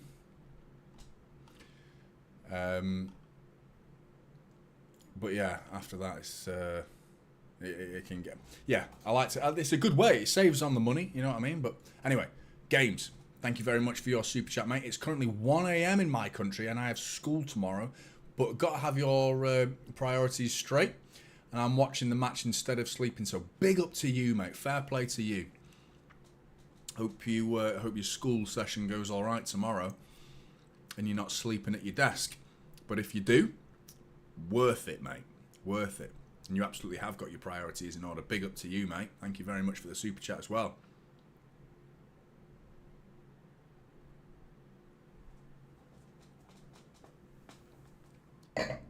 Oh, totally the wrong way around. You're definitely going to have beer first, then wine, aren't you? This beer's going to taste like cat piss, I guarantee it.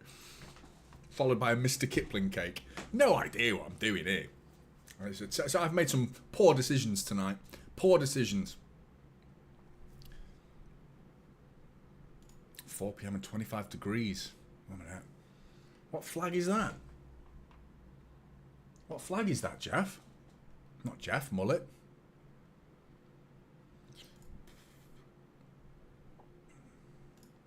I do. She's next door, hating me. She hates me. I was in Mexico. Mexico. How did I not recognise the Mexico flag? Bloody hell. I'm normally really good. Throw some flags in the chat and I'll tell you what they are. I'm normally quite good with flags. There you go. Jamaica. Straight away. I know it. I'm really good. I can't believe I fucked that. Throw some flags in the chat for me and I'll get them. I will get them. Oh, you've... Fucking hell. You've done me straight away with the first one. Kevin, you can piss off with that one. Oh, there's some people doing something. Oh, piss off. Like, that's... It begins with S. What's it called? Is it Saudi? This one. Oh, a Big M, I don't know, mate. I don't... Oh, you're all bastards. I mean, that's Turkey. That's Turkey, innit? I know Turkey. Is that Colombia? Is that Colombia? Not Colombia. I don't know. Nigeria. I know Nigeria. African flags can be quite hard. Bosnia. Wales. Oh, that's Saudi, isn't it? So, Pakistan. Sorry. This could get racist eventually, couldn't it? Oh, what's that? Is that Malaysia? Is that Malaysia? Tell me if I got that right. Is that Malaysia? I'm hoping I've got that right. Oh, what the fuck is that? I've absolutely done myself here. Done myself big time. Did I get Malaysia right? That's pretty good. I know that one as well. I'm just like... I said, I got it. I came here all cocky, didn't I? Is that... I'm pretty sure that's a flag for homosexuality, isn't it? That's not a country. That's a sexual orientation. Pretty sure. Oh, what is that? I had no idea. Like, where the hell are you getting these flags from, man? I know that one. Big Earl. Why has he got a little thing? I would have said Australia, but now it's got a weird little thing in it. Man. These are crazy. I know that one. Israel. I know that one. Come on, man. Where are you guys getting these flags from? I've absolutely been done here, Andy, haven't I? I cocky. Oh, throw some flags in the chat. I'll get them right. I'll get them right. Not a fucking clue. What is that?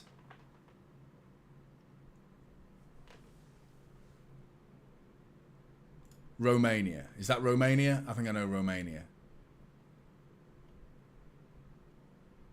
South Africa. That's a finish line. That's a finish line, mate. That's the F1. That's just a flag, innit? You just threw that in there for the sake of it. Well, that's a weird one. What is that? That's like the United Stand, innit? It's like Mark Goldbridge. It looks like the United Stand logo. It's like Mark Goldbridge has got his own fucking country. Fuck's sake. When that guy know when to piss off. Gibraltar. Fucking hell, is it really? Oh man, look at that. It's like the country of lemons. It's like lemon country. Is that a lemon on the flag? I can't even see it because everything's so tiny. I keep having to zoom in. What is that? I absolutely shot myself in the foot here, man. Also true. My ears need their own flag. In fact, I think it was, there you go. That flag. That's my ear country. Crazy. Crazy. What is that one? Not a clue. Not a clue. It's McDonald's, that. I know that one.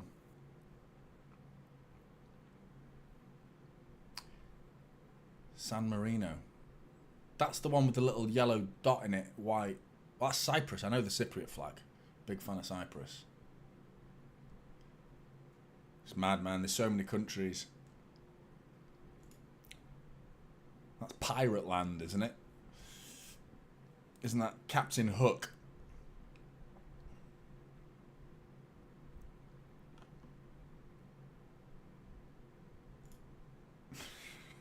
Very true. Very true. Vatican City. No way. Oh, yeah. Cushion off. Oh, I've fucked up big time. Too busy talking about the flags. The second half's got underway and I've completely fucked it. Completely fucked it. Right, we're going to have to sort this out now. Right, I'm going to set it to 46. And then click go when the 46th minute goes by. So, second half's underway, everybody. Thanks for all the barrage of flags that I've never seen in my life. And I was like, oh, get the flags in the chat. I'll know what they are. I'll know what they are. Not a fucking clue. Not a clue. I didn't get any of them. Like, you guys absolutely rinsed me with those flags. I thought my flag game was quite good. I thought it was all right. But there's so many little countries out there, isn't there, that you just don't realise. I'm going to miss the 46 if I don't pay attention.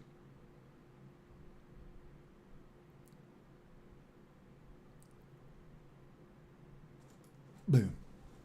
46. Right, we're on. We're in time. Everything's in sync. You're absolutely correct, Mullet. Mullet's had enough pissing about. Stop pissing about, Johnny. Game's on. What are you doing?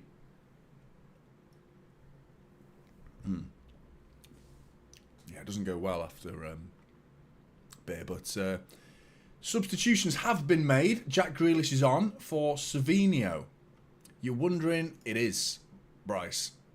It is Peroni. I absolutely did not. I didn't.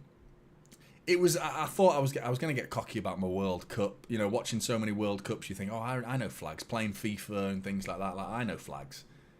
But half of those teams, they're not on FIFA. Those flags. So how am I supposed to know them?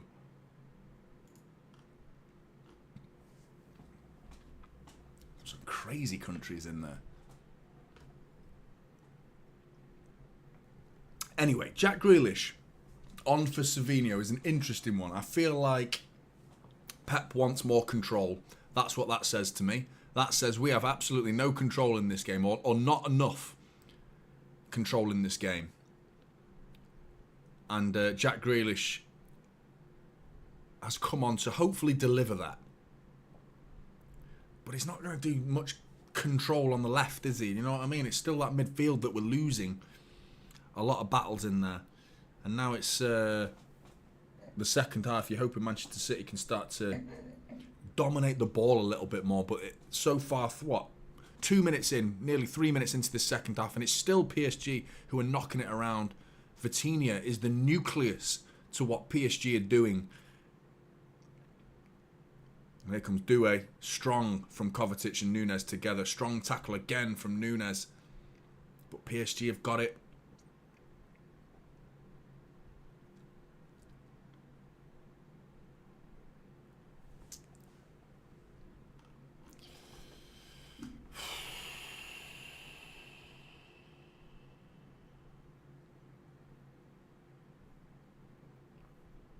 See, it broke my heart a little bit yesterday.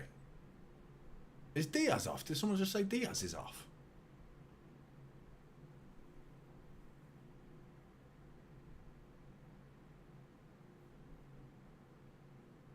I don't think Diaz is off, is he? I didn't see that. Here you go. Here we go. We're in business here. Go on, Foden. He's got De Bruyne. Just wait for De Bruyne. Wait for him. Oh, he's had to come inside. Couldn't find him. He's going away from goal, he's...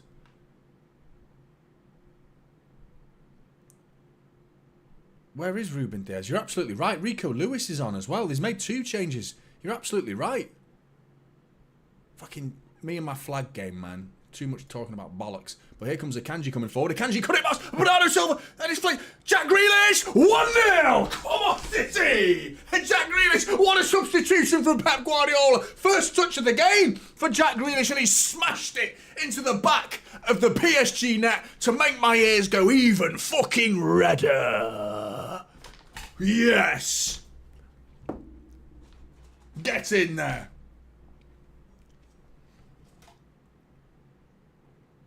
It's 1-0. What a substitution that's turned out to be. Akanji coming forward, by the way. Pretty sure it's the big mathematician. Strong from Akanji. Bernardo Silva should have made it 1-0, but Jack Grealish made sure. It was Akanji coming to the byline, cuts it back to Bernardo Silva, left foot poke, saved by Donnarumma, and the ball lands to Mr. No G&A, who gets a G. Mr. No G&A? He's got a G. Can you believe it?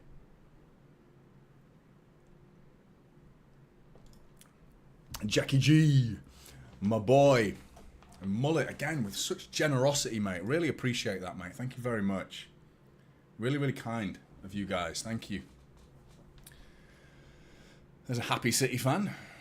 What are we looking at here now? What are we looking at?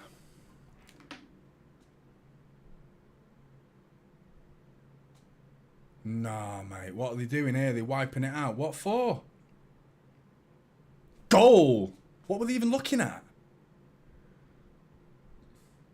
That's a big goal, that. It's the beer, innit? The beer's changed the momentum. I'm going to take credit for that. So, Rico Lewis looks to have gone left back. Amidst all that flag kerfuffle. Nunes still at right back. Akanji centre back with Gvardiol centre back. And Rico Lewis left back. You're wondering why? Maybe the yellow card. Ruben Diaz on a yellow card. Maybe it's that. Protecting him a little bit. But we've gone back to the same old situation here with PSG knocking it around and Manchester City with some defending to do. But hey, clean sheet so far. Touch wood. Oh, I love it. That sounds delicious. I'm not actually a fan of scotch, but still, it sounds like an enjoyable sip. I mean, you could be drinking anything, and when that happens, you could be drinking cat piss, and it would taste great as you witness the ball flying into the top corner from Jack Grealish. Given away by PSG. Big up to you, Jeff. Thank you very much for the super chat, mate. Go on, Phil. Phil Foden coming down the right-hand side. Looking at the... we are 18th now in the league table. PSG are... They were already out of the... playoff spots, and they're even further lower now. I think it's Dynamo Zagreb. What else is going on in the Champions League? What's the Arsenal score? They're 1-0 up, are they? Inter are 1-0 up. Milan are 1-0 up. Feyenoord 2-0 up. Here's Jack Grealish again to the byline. He's got no one in the middle other than Erling Haaland. Lays it off. Haaland! It's 2-0! Are we fucking doing this? Are we doing this? Oh, we're 2-0 up. And Erling Haaland at the back post pokes it in. 2-0. Let's go. Fucking yes. 2-0, mate. Where's that come from? Where's that come from? I gotta say, I gotta be honest. I mean, I'm not sure we deserve to be 2-0 up, but we are. Here we go, a ricochet off João Neves. Jack Grealish's cross just poked off João Neves, and it lands so fortuitously to Erling Haaland, who just finds the bottom... Well, even he gets a little bit of fortune as well, because his shot actually hits the hands of Donnarumma, who couldn't do anything about it other than deflect it into the corner of the net. But Haaland got away with it a little bit there, because Donnarumma could have saved that. But hey, 2-0. What are we doing here? It's this bloody beer, I told you.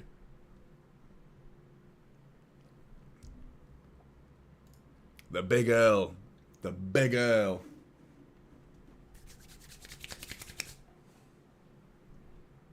Elanus, thank you very much for the super chat. City is back. I told you. I did put my neck on the line a little bit there, didn't I, with the video I did after the Ipswich game saying City are back. I felt it. I just felt it. You know when you get that feeling? I don't know. I've been watching City for quite some time, and you sort of get a feeling of momentum, especially this Manchester City side. You couldn't really get that feeling of momentum with the, you know, the 99 side. It was like, what's momentum? Didn't even know what that word meant. But this side, with some of the runs that they've been able to go on, when you see this City side start winning 2 or 3 games in a row, you start to get that feeling. And I got that feeling after the Ipswich game. You just felt the body language of the players was positive. You combine that with the signings as well. It's the fact that there were signings being made. And this game's not done, by the way. And here comes Bradley Barcola showing a real turn of pace. Bradley Barcola, it's got to be. It's 2-1. Fucking spoke too soon. Why did I speak? Why? 2-1, man. Fuck's sake. And it's Dembele who's come on and fucking bagged Barcola then. No one could live with him. Nunes, mate. That's just... City's back is on the screen as well, Elanis. You've done us both there, mate.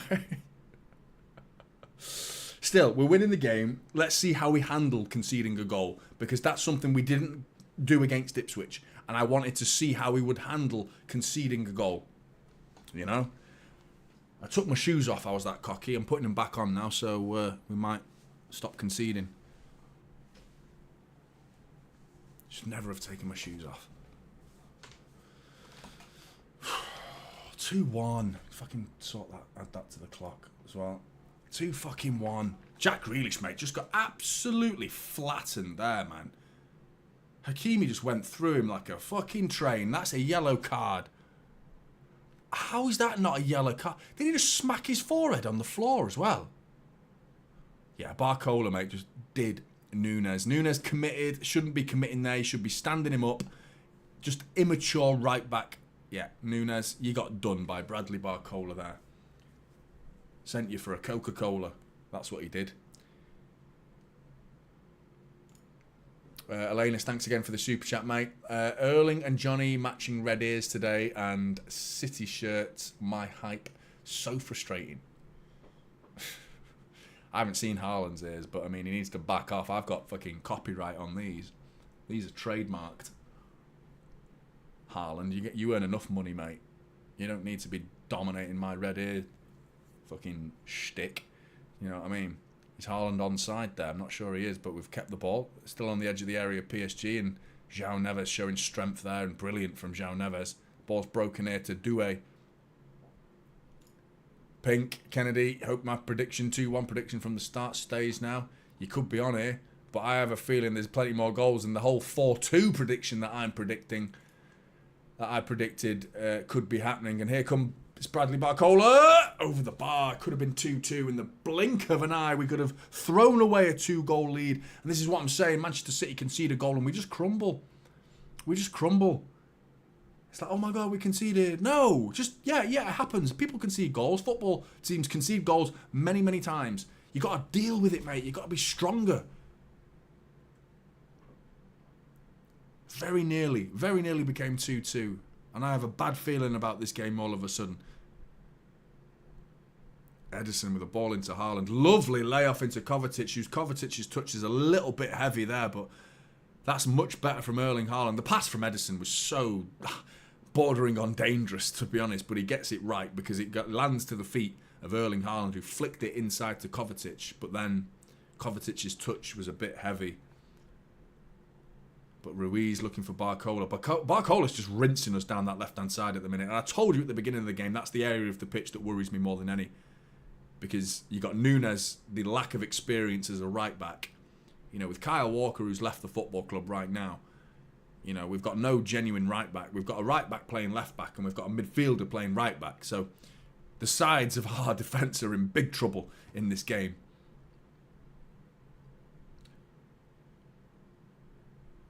Here come PSG, João Neves. PSG looking to get back an equaliser. Nuno Mendes. Akanji gets hold of him, slows him down at least. Deflected off Akanji, corner ball to PSG.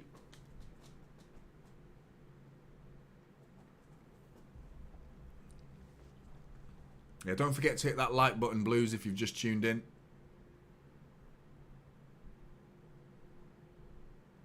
Oh, ball in a short corner taken. City nearly caught sleeping. De Bruyne is on his own here.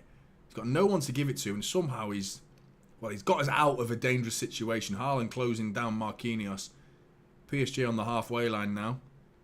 Down the line to Ruiz, but Akanji and Edison comes out then. A little bit of communication needed, but Akanji dealt with it and just clears it. Kovacic is giving away. Big trouble. Big trouble. Ruiz. Out to Doué. Doué on his right foot, looking to swing it. Off the bar! And it's 2-2. Rebound. Bradley Barcola with a rebound that looks so lucky the way he deflected it. But, I mean, I would say they deserved the equaliser from the first shot from Doué that smashes off the bar. And 2-2. In the blink of an eye, man. It's just fucking crazy. Crazy how quick we crumble. Concede a goal and that's it. 2-0 up. And Bradley Barcola just, it looks like it comes off his heel on the rebound. And everyone's just watching to see what side of the post that hits. And it hits the side of the post that sends it into the back of the net. He gets it wrong there, to be honest. Edison sat on the floor trying to defend it. I mean, fuck's sake, City. How are we doing this again, man?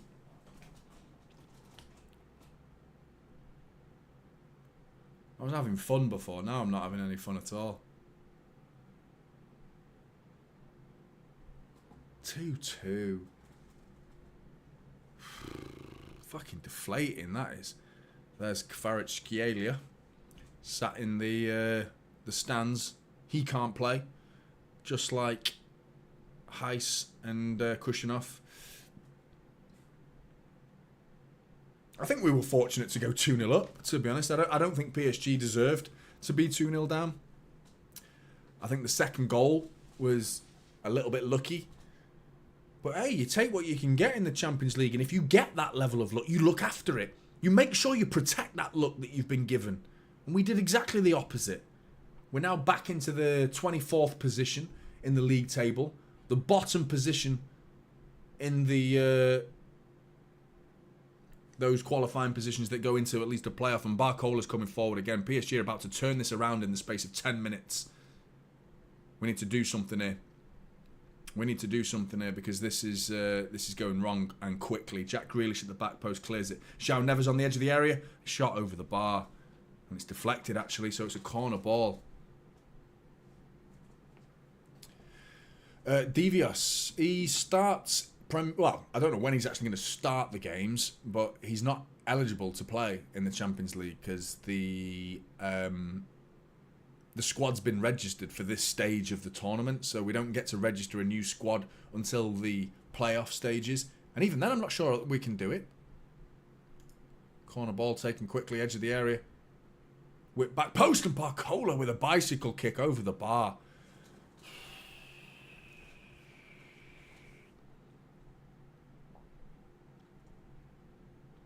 We were linked with Barcola, like, not this summer just gone, the summer before. Bradley Barcola, we were linked with him. Looks a good player. He's meant to be the player that came into, well, Dembele as well, of course, to fill that void Mbappe left behind. City not back this season of that now, I'm sure. I still feel like we are better than we were, a lot better than we were. It's just concerning at how quickly a goal can just... Hey, goals change games. That happens in football. Goals change games. But you don't need to let it change the games as so dramatically as that. In the space of 5 minutes, it's 2-2. You know? Crazy. You concede the first, fine. Deal with it. Go on. De Bruyne. Go on. Haaland. That's a corner ball, referee. He's giving a fucking free kick. What's he doing here? Haaland's not happy. I agree.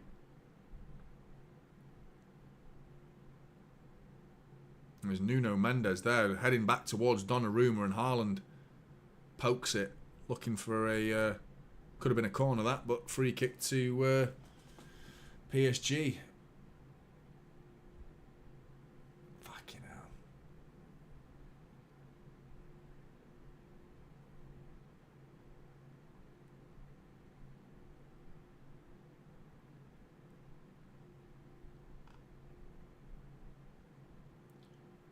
Oh, we're getting done. We are getting done here. PSG coming forward again. Ball to the back post. It's Dembele over the bar. If there's one side who's going to score the third, it looks like PSG at the minute. Not going to lie. It does look like they're more likely to bag the third goal at the minute. And I mean, the momentum is with them. hanging on a little bit at the minute. And Dembele with a left foot strike blasts it over the bar.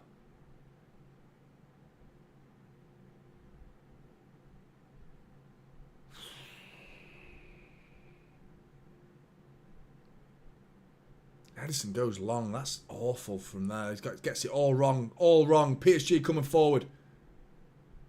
It's into Nuno Mendes. Is that Nuno Mendes? Why is he coming through the middle like that? Do you know what I mean?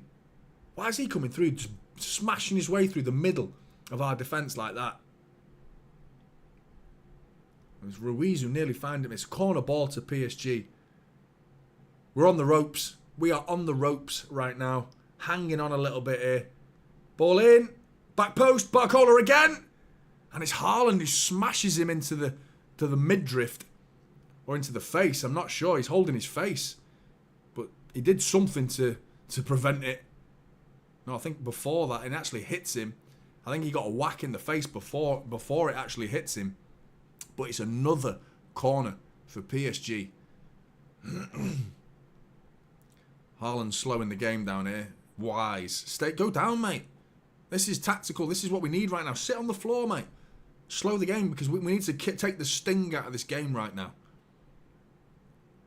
Because we're on the ropes, mate. We need to sit down, chill, waste a minute. Fine. I'm okay with that. We need to do it right now because we're on the ropes. Fucking hell. Elenis again. Thanks for the super chat, mate. Ball in. Fucking. I thought that was. I couldn't tell on the camera angle then. It looked like it was goal bound, but it actually ended up being cleared by a PSG player. Jack Grealish wins the header. It's coming back. City. Thanks for the super chat, Elenis again. I can't believe our defence is only Diaz and Rodri. It feels like that, doesn't it? Diaz is off the pitch and we've conceded 2 goals. And Nunez at the near post clearing. Another corner for PSG.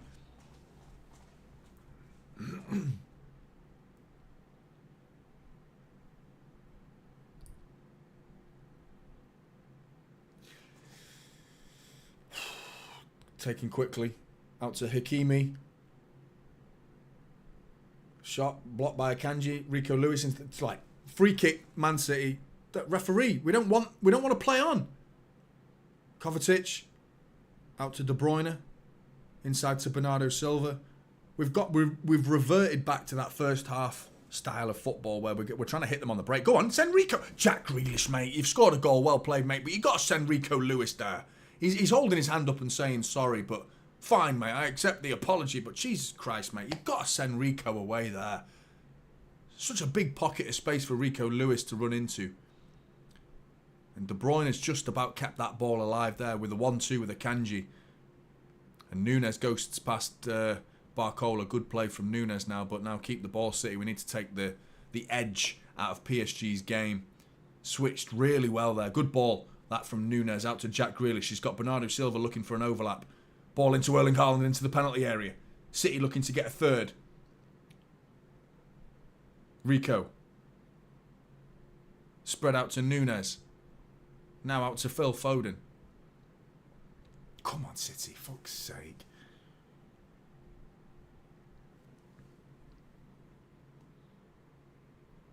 Yeah, it's been the story of the season, mate. It's been the story of the whole season. There's too many players that are just not quite there anymore. And speaking of, bringing on Gundogan. Bringing on Gundogan and McAtee. Double substitution. Following a half-time double substitution. I've not known Pep to be so aggressive with the substitutions like this. Kovacic and De Bruyne off. McAtee and Gundogan on. Kovacic for Gundogan is a strange one. Kovacic, who, by the way, isn't playing.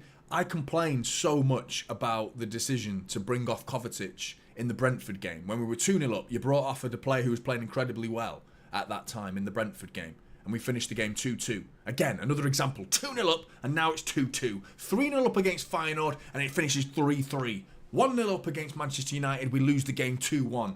Gotta cut this shit out, man. Fucking bollocks. Fuck's sake.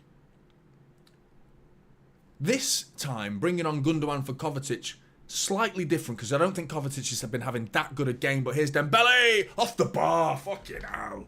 Smashed. I mean, Ederson just like, what? Just a fucking blur, mate. Absolutely leathered it at the near post. Completely done Bernardo Silva down the side. Just smashes it near post. Off the bar. Ederson was just lost there.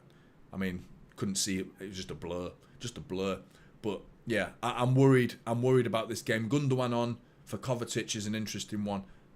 I would have taken... I would have just... I mean, I know you guys want McAtee on, and I'm a fan of McAtee, but I'm not sure this is the game for James McAtee. I really don't think this is his game. I would have taken De Bruyne off for Gundogan and just left it at that.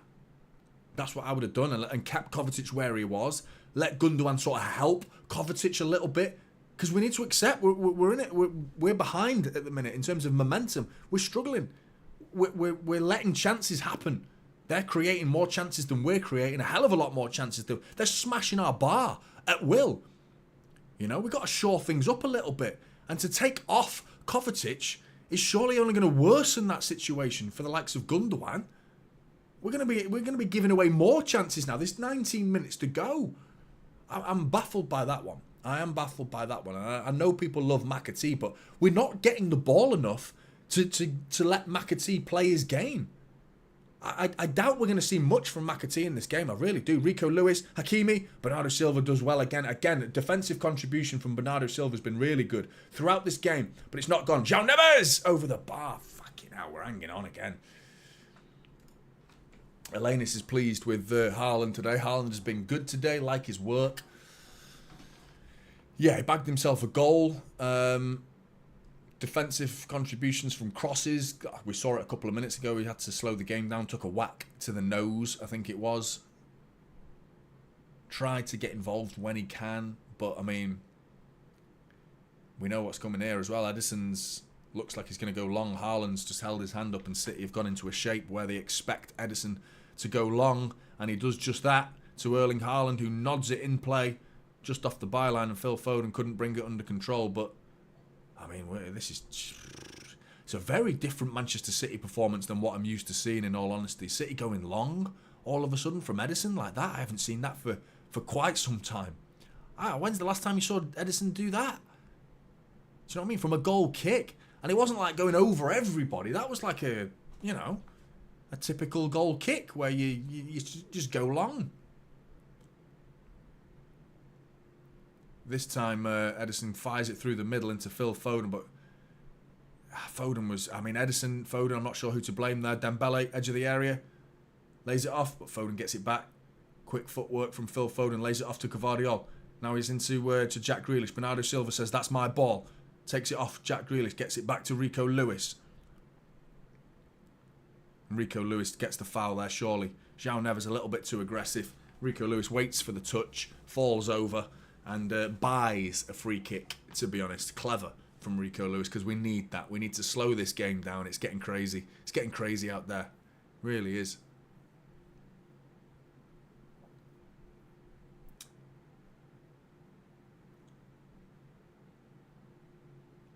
Ederson's been all right with distribution today. Risky. A lot of his stuff has been risky, but that one right there, he got it completely wrong. I think we need to cut that out now.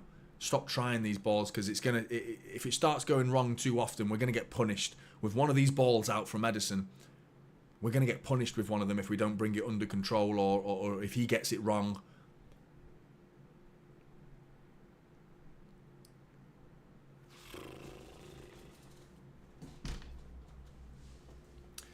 Dublin, mate. Yeah, you're absolutely right. I mean, he fits the bill, doesn't he? He fits the bill.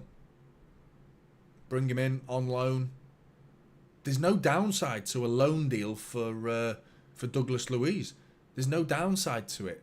It's only positive news for Manchester City if we can get a deal done for Douglas Luiz. I firmly believe that.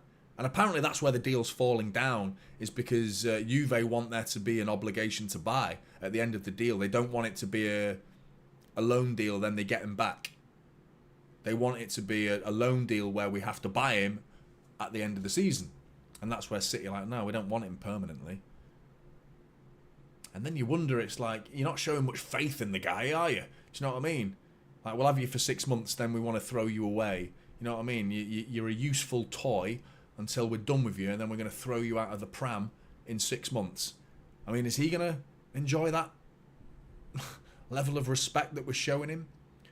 I'm not sure he is, to be honest. And loan deals at the top of the game as well. And that's where we are, let's be honest. I know in the league table right now we're not doing very well. But in terms of the status of the football club, we're at the top of European football.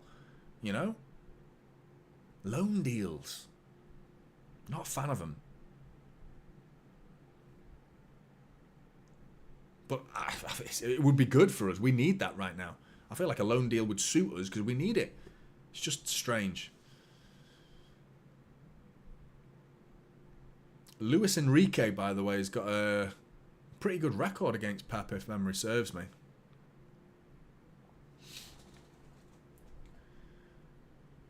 Last 5 minutes, the chances have gone down a little bit, and City have actually taken control of the game a little bit again. Tiny amount. Not getting excited or anything like that, but we have got the ball a little bit more than we did prior. Like, the last 10 minutes was chaos from City, and PSG were battering us. But so far, since the Gundogan substitution, in fairness to Gundo and to Pep, we've looked better. Here comes John Stones. John Stones. The forgotten man. Who just is constantly injured, man.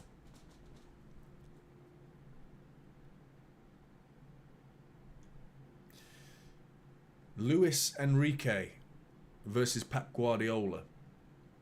One of two managers in the history of Pep Guardiola to beat Pep Guardiola by 3 goals or more on multiple occasions. Who can guess who the other manager is? I think it's fairly obvious.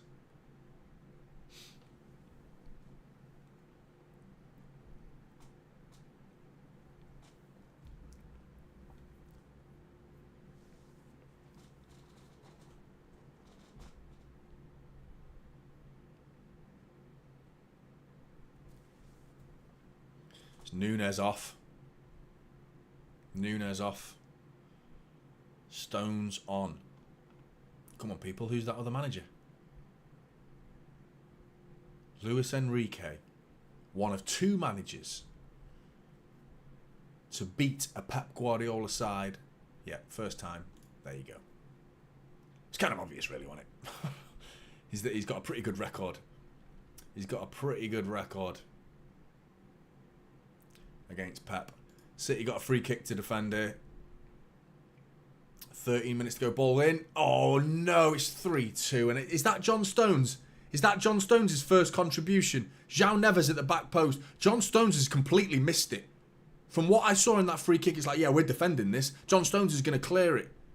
First contribution for the game from John Stones. It looks like he's completely missed that ball coming. And it's 3-2 to PSG. We've absolutely shat the bed. From 2-0 up, a complete capitulation once again in the Champions League. It's fucking heartbreaking watching this shower, man. It really is.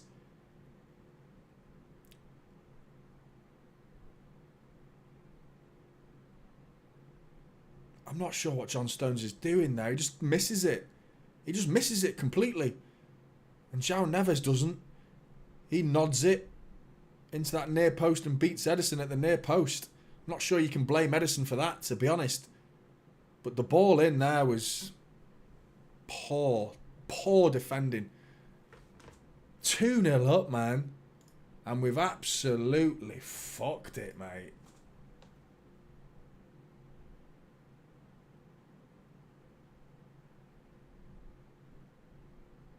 Right, now, what you're hoping for is PSG go into defensive mode. Protect what they've got. That's what you want now.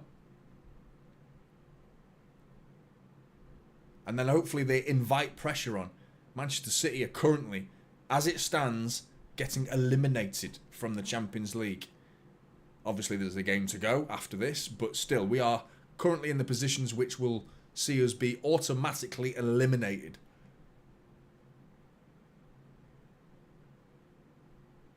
FA Cup. Let's hope we bag an FA Cup. It feels that way, doesn't it? It feels that way, Isa, mate. Jay's still feeling positive. There is still time, mate.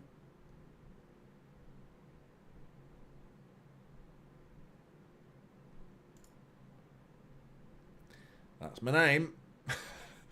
That's the name of the channel. You're absolutely correct, Tuner. It has become typical City, hasn't it? Bradley Barcola coming off.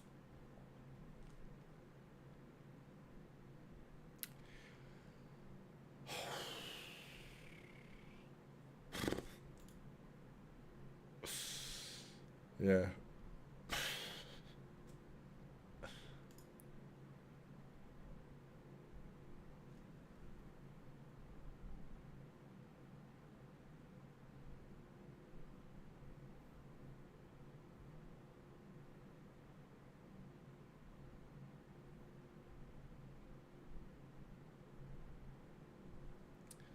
Is that the score? Oh no, sorry, misread your comment anyway.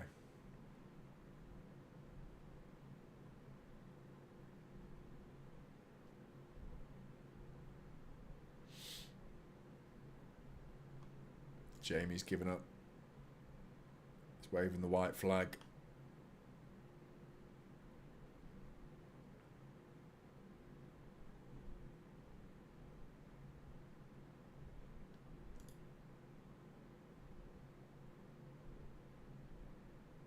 PSG has still got the ball as well, man. Do you know what I mean? They've not even gone into defence mode, which you're kind of hoping they would do to give us a chance to get back into this game. But they're doing exactly what they should do and just maintaining the possession. Probably go and get a fourth. It's been a shocking, not a shocking performance in terms of quality, just I think we've been outclassed. It's been strange how much we've been bossed. We've been bossed in midfield. The whole game, PSG have just dominated. Hakimi, ball in, back post, free as a bird, Dembele at the back post. Rico Lewis, it's going to be 4-2. Unless he's offside, it's 4-2. He's offside. Fucking hell. Fucking hell, boys. Alanis, thanks for the super chat, mate. Edison is sold out. No way he can't reach that, for fuck's sake. I don't know, mate. I don't know. He is offside as well. It was Dembele to make it 4-2. He's offside. So true. I said it against Ipswich. I said exactly that. I actually wanted them, in a weird sadistic way, I wanted Ipswich to make it 3-1. To test us. To see what we're actually all about. Have we got the balls? Because every time we concede a goal, we just shit the bed. And just completely lose our minds. And as soon as it's like, oh, goal conceded, game over. You know what I mean? Game over. What's the fucking point? Dembele, near post. Edison, is that saved? It's corner ball. Is Edison saved it at the near post? But I mean, Jesus Christ. You're thinking at the 2-0, just see it out, ride the wave for 10 minutes. You're going to see PSG attack you a little bit. Just ride that wave. But you concede a goal, okay, that's fine. Don't panic. And panic is exactly what we did. Fucking bollocks, man. I can almost sense a fourth goal. I mean, looks like some of us are getting that 4-2 prediction right, because I do feel like this is going to be 4-2. But not to City, which is what we were predicting. I feel like this will be 4-2 PSG. And I mean, if we concede 4 goals again, massive problems, isn't it? Massive problems. And I mean, I've got to eat some fucking humble pie me after saying City are back. I really felt like we were, man. You're hoping the signings can change the feeling around the club, but Omar Mamouche coming in, that's going to help.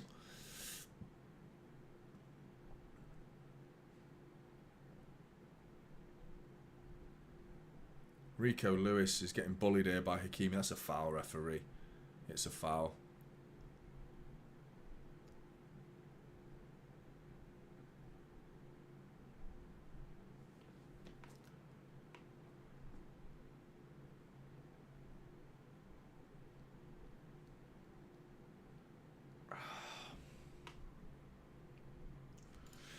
undefeated in 6, though, mate.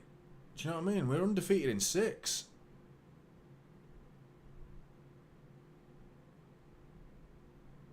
And at 2-0 up, this wasn't a problem, was it, when we were 2-0 up? But that's the issue right there.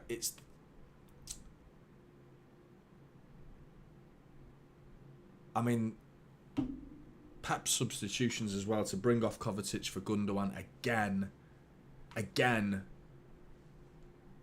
Brentford, 2-0 up. Kovacic comes off.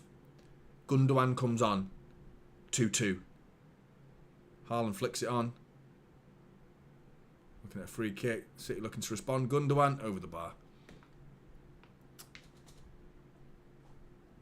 2-0 up against PSG. It was actually 2-1 when Gundogan comes on. But Gundogan comes on. Kovacic comes off. 3-2 PSG. I think that. If the lesson wasn't learnt against Brentford, I think the lessons should have been learnt in this game.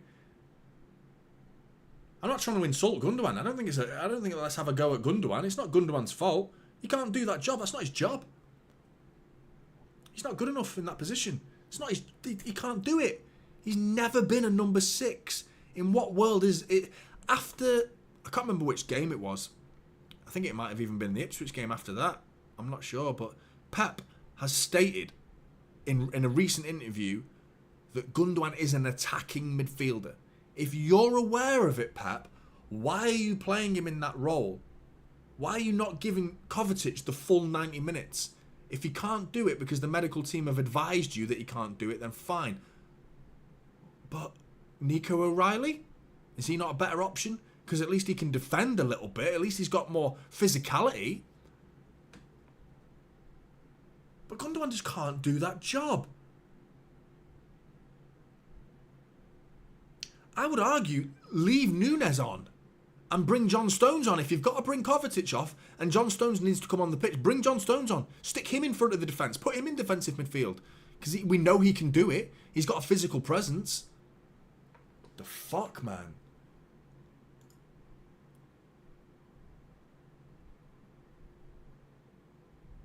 Very strange. Very strange.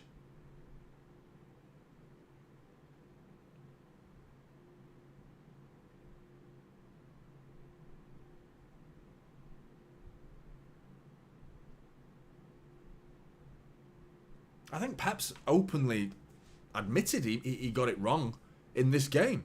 I can't. When's the last time Pep made 2 substitutions at half time? Unless it was injury, I'm assuming it is, or maybe protection from the yellow card. But I mean, even so, like, surely Ruben Diaz has got the maturity to not go flying into a challenge and get himself sent off. Surely you trust him enough to play the second half on a yellow card. It can't be the yellow card. You got to trust him. Rico Lewis just got fucking bullied, mate. And then gives the free kick away. Fucking hell, mate. This last 20 minutes of the game is just like such a flashback to the end of 2024. What we saw from Manchester City in 2024.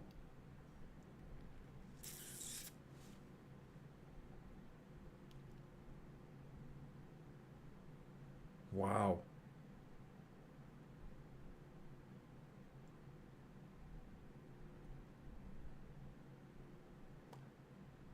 I mean, are we even going to progress now? Because Club Brugge, worried about facing them. They've beaten Sporting, haven't they, this campaign, Club Brugge. Sporting Lisbon, who put 4 past us, lost to Club Brugge, who we face next. So, yeah, worrying.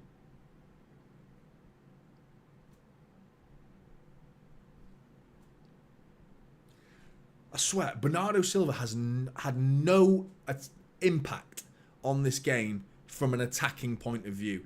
Everything Bernardo Silva has had to do in this game has been from a defensive standpoint. He's done nothing going forward, and that's not his fault, because the team is having to defend. We've had to defend the whole game. I can't believe we've scored 2 with the amount of defending we've had to do. We've got more to do right now. We're about to concede a 4th. Fucking hell. Edison saves it. 90 minutes gone. It's crazy. 3-2 up. 3-2 down, sorry. Not a single opportunity. Not a chance. I'm not talking about chances. Like, even getting forward. We've not even got forward. Gundogan with a shot. Over the bar. That's about it. Since going 3-2 down, we've done nothing. Nothing. So disappointing. If we can somehow just steal a draw from this game, be over the blue moon with a fucking point. If we can just steal it. But PSG, they're getting what they deserve, mate. They deserve to win this game. They've been by far and away the better side. We've been bossed by them. We really have. We've been bossed by them. Haaland with the touch of a fucking wardrobe, and that's a foul, surely. Oh, referee says no. Fine, I'll take that, referee. Wow, Jack Grealish to the line, down to the byline for Haaland. Haaland to cross it, corner ball to City. That was a foul in there. Haaland fouled somebody. I don't know who it was, but he was fouling somebody in the midfield. PSG are pissed off. Don't blame them. Haaland wins a corner for City. Can we nick a draw?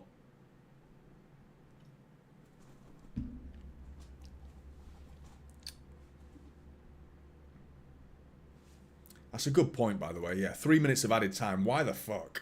I say, mate.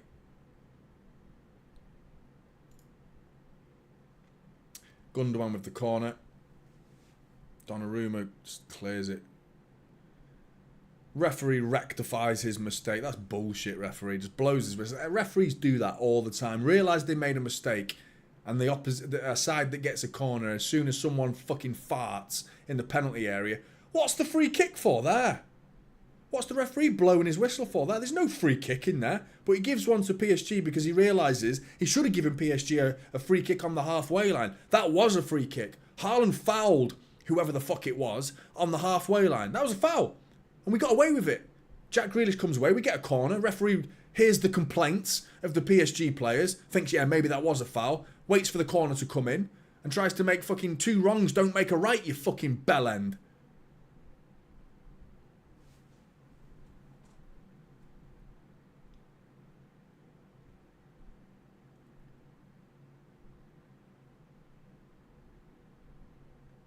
I mean, Rico Lewis's boots, they're not even tied up.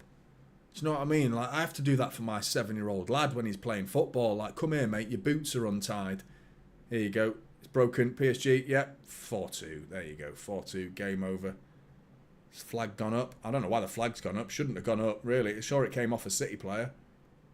Not sure that came off a PSG player. Looked like it came off a City player. I think this should be 4-2.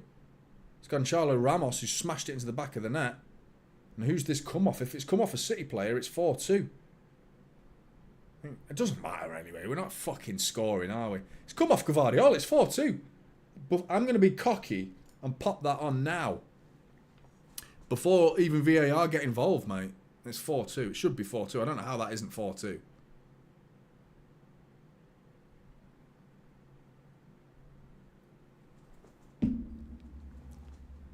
VAR, looking at it. Hey, big up to you, Marie. Thank you very much for your support on the channel. Always there, always consistent. Thank you very much. This Manchester lady is fuming tonight. Like and sub all. Appreciate that. It's got to be 4-2, this. It came off Gvardiol. Gvardiol nods it back to... Well, it comes off his shoulder, I think. Straight to... Gonzalo Ramos, who smashes it into the top corner. Manchester City should have conceded 4. What are we looking at here? Unless the original pass that before Gvardiol and he was offside at that point, and they're considering Gvardiol's touch as a deflection rather than an attempt to play the ball. That's the only way we get away with it. And even then, we've not gotten away with it because we've lost the fucking game. Because once this goal kick's taken, or free kick's taken, it's game over. What's the difference between 3-2 and 4-2? Who gives a shit? We've lost the game. Fucking hell, man.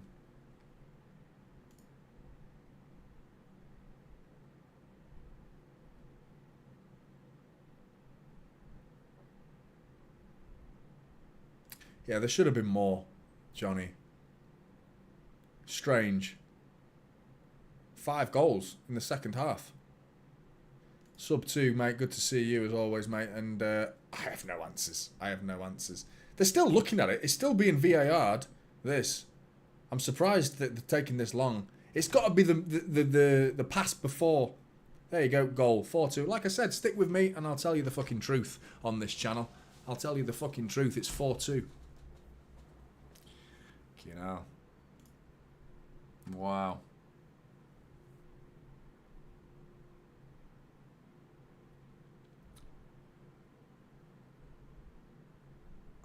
We are back to being shit again, because that was a lacklustre, spineless, toothless performance from Manchester City, where we just got bossed. We got outclassed. We just got outclassed in that midfield, man. We just didn't dominate the ball whatsoever. I couldn't believe we went 2-0 up. Do you know what I mean? To go 2-0 up in a game like that was incredibly fortunate. And eventually the luck ran out. The luck ran out, you know? It really did.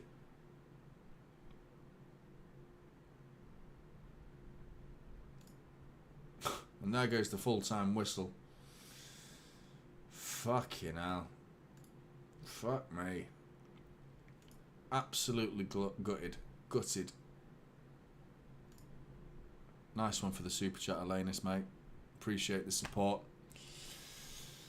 City back to the old ways and the end of 2024 ways, which is just incredibly deflating. Incredibly deflating watching this. Because it wasn't like, oh, we should have done this or we should have done that. Just from start to finish. We just, what's the fucking, I want to know the possession stats before I go and fucking cry myself to sleep.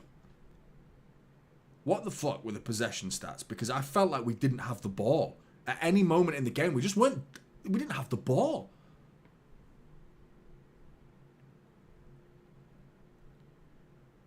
%36 possession for a Manchester City side.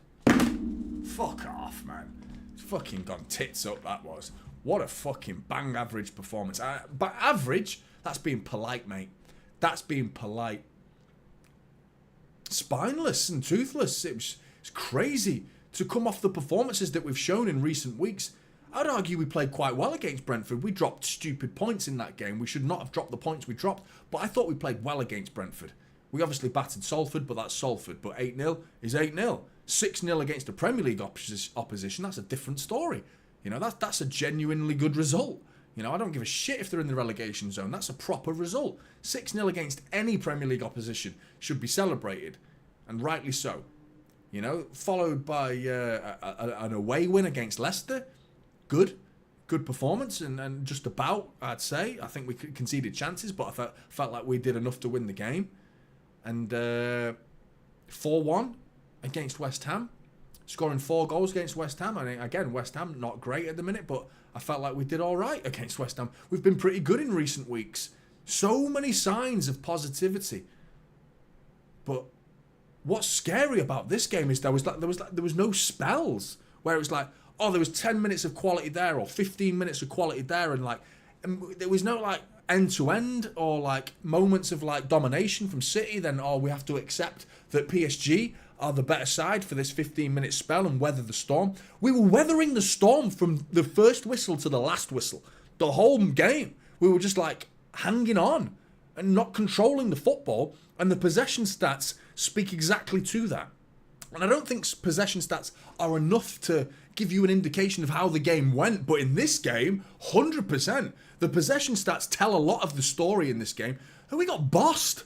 We just got bossed by PSG, man. Completely bossed. That's fucking devastating, and I'm fucking unbelievable that we went 2-0 up.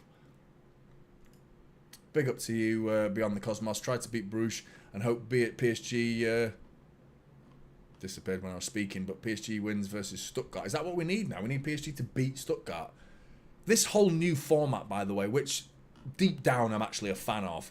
I hate it because I'm a City fan and we are currently getting knocked out of the Champions League. What are we looking at? Stuttgart. Yeah, well, I mean, we win, we get 11 points. There's Yeah, we need somebody in that bottom three. Let me just rewind it and have a look so I can actually fucking see the table properly. So in 21st position, you've got Benfica, 10 points. 22nd, PSG, 10 points. Sporting, 23rd, 10 points. Stuttgart, 10 points. Doesn't really matter who, as long as we win our game against Club Brugge, we get 11 points. And as long as Stuttgart, Sporting, PSG or Benfica lose, we go through. That's what we need to happen now, looking at the maths, I'm guessing, because we've got a +2 goal difference as well, which is the same as Benfica and PSG. But fuck me, man, we're hanging on by the skin of our teeth in this Champions League. We really are. We don't deserve to fucking come through. Do you know what I mean? We'll be fucking fortunate. Shit.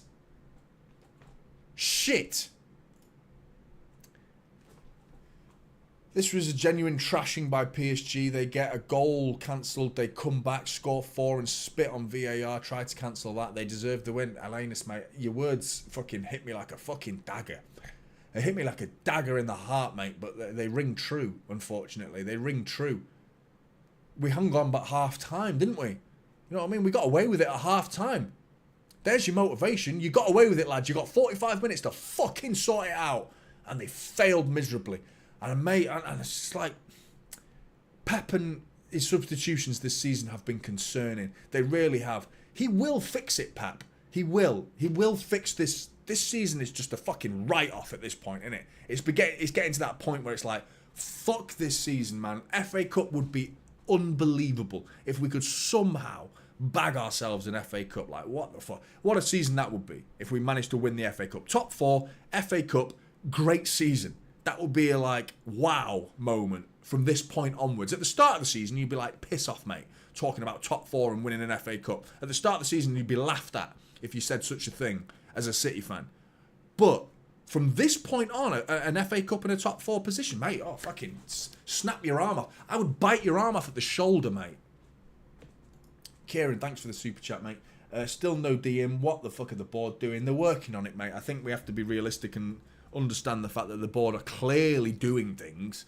The board are doing things. We can't have a go at the board. Do you know what I mean? Like, the board made a mistake in the summer. That's when you point the finger at the board for me. Yeah, the board resting on their laurels, but Pep Guardiola's come out into the press and said, yeah, I'm also to blame because I'm involved in those conversations with Cheeky and Hugo and Ferran. You know, all of the hierarchy at Manchester City, they need to look at themselves and what the decisions that they made in summer. Yeah, they've made mistakes. They're trying to rectify it, and they are rectifying it right now in January. That's what they're doing. We've signed 3 players effectively, well, not officially, 2 officially, one's about to be announced, in Omar Mamouche.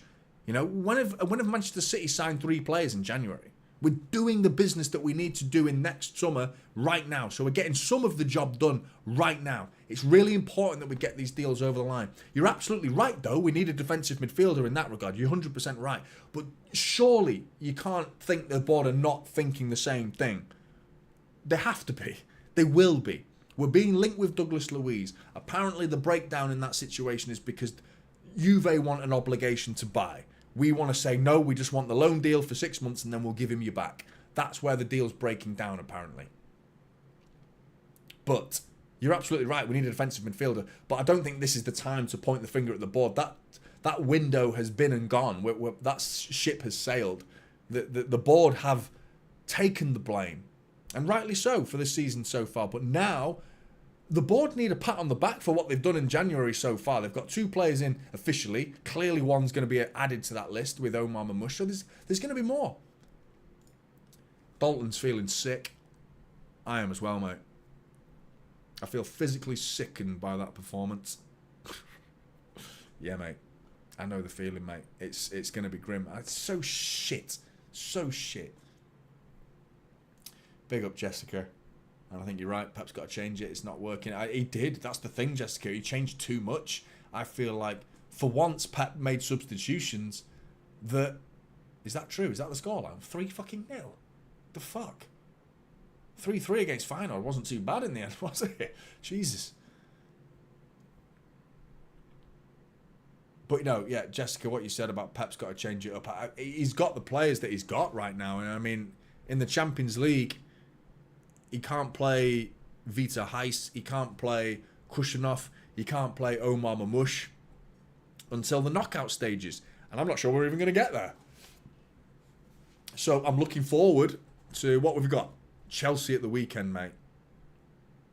What a different game that feels like now. Chelsea, who've been in a bad run of form lately, they turned it round at the weekend and they beat Wolves on Monday night. We've got Chelsea coming up.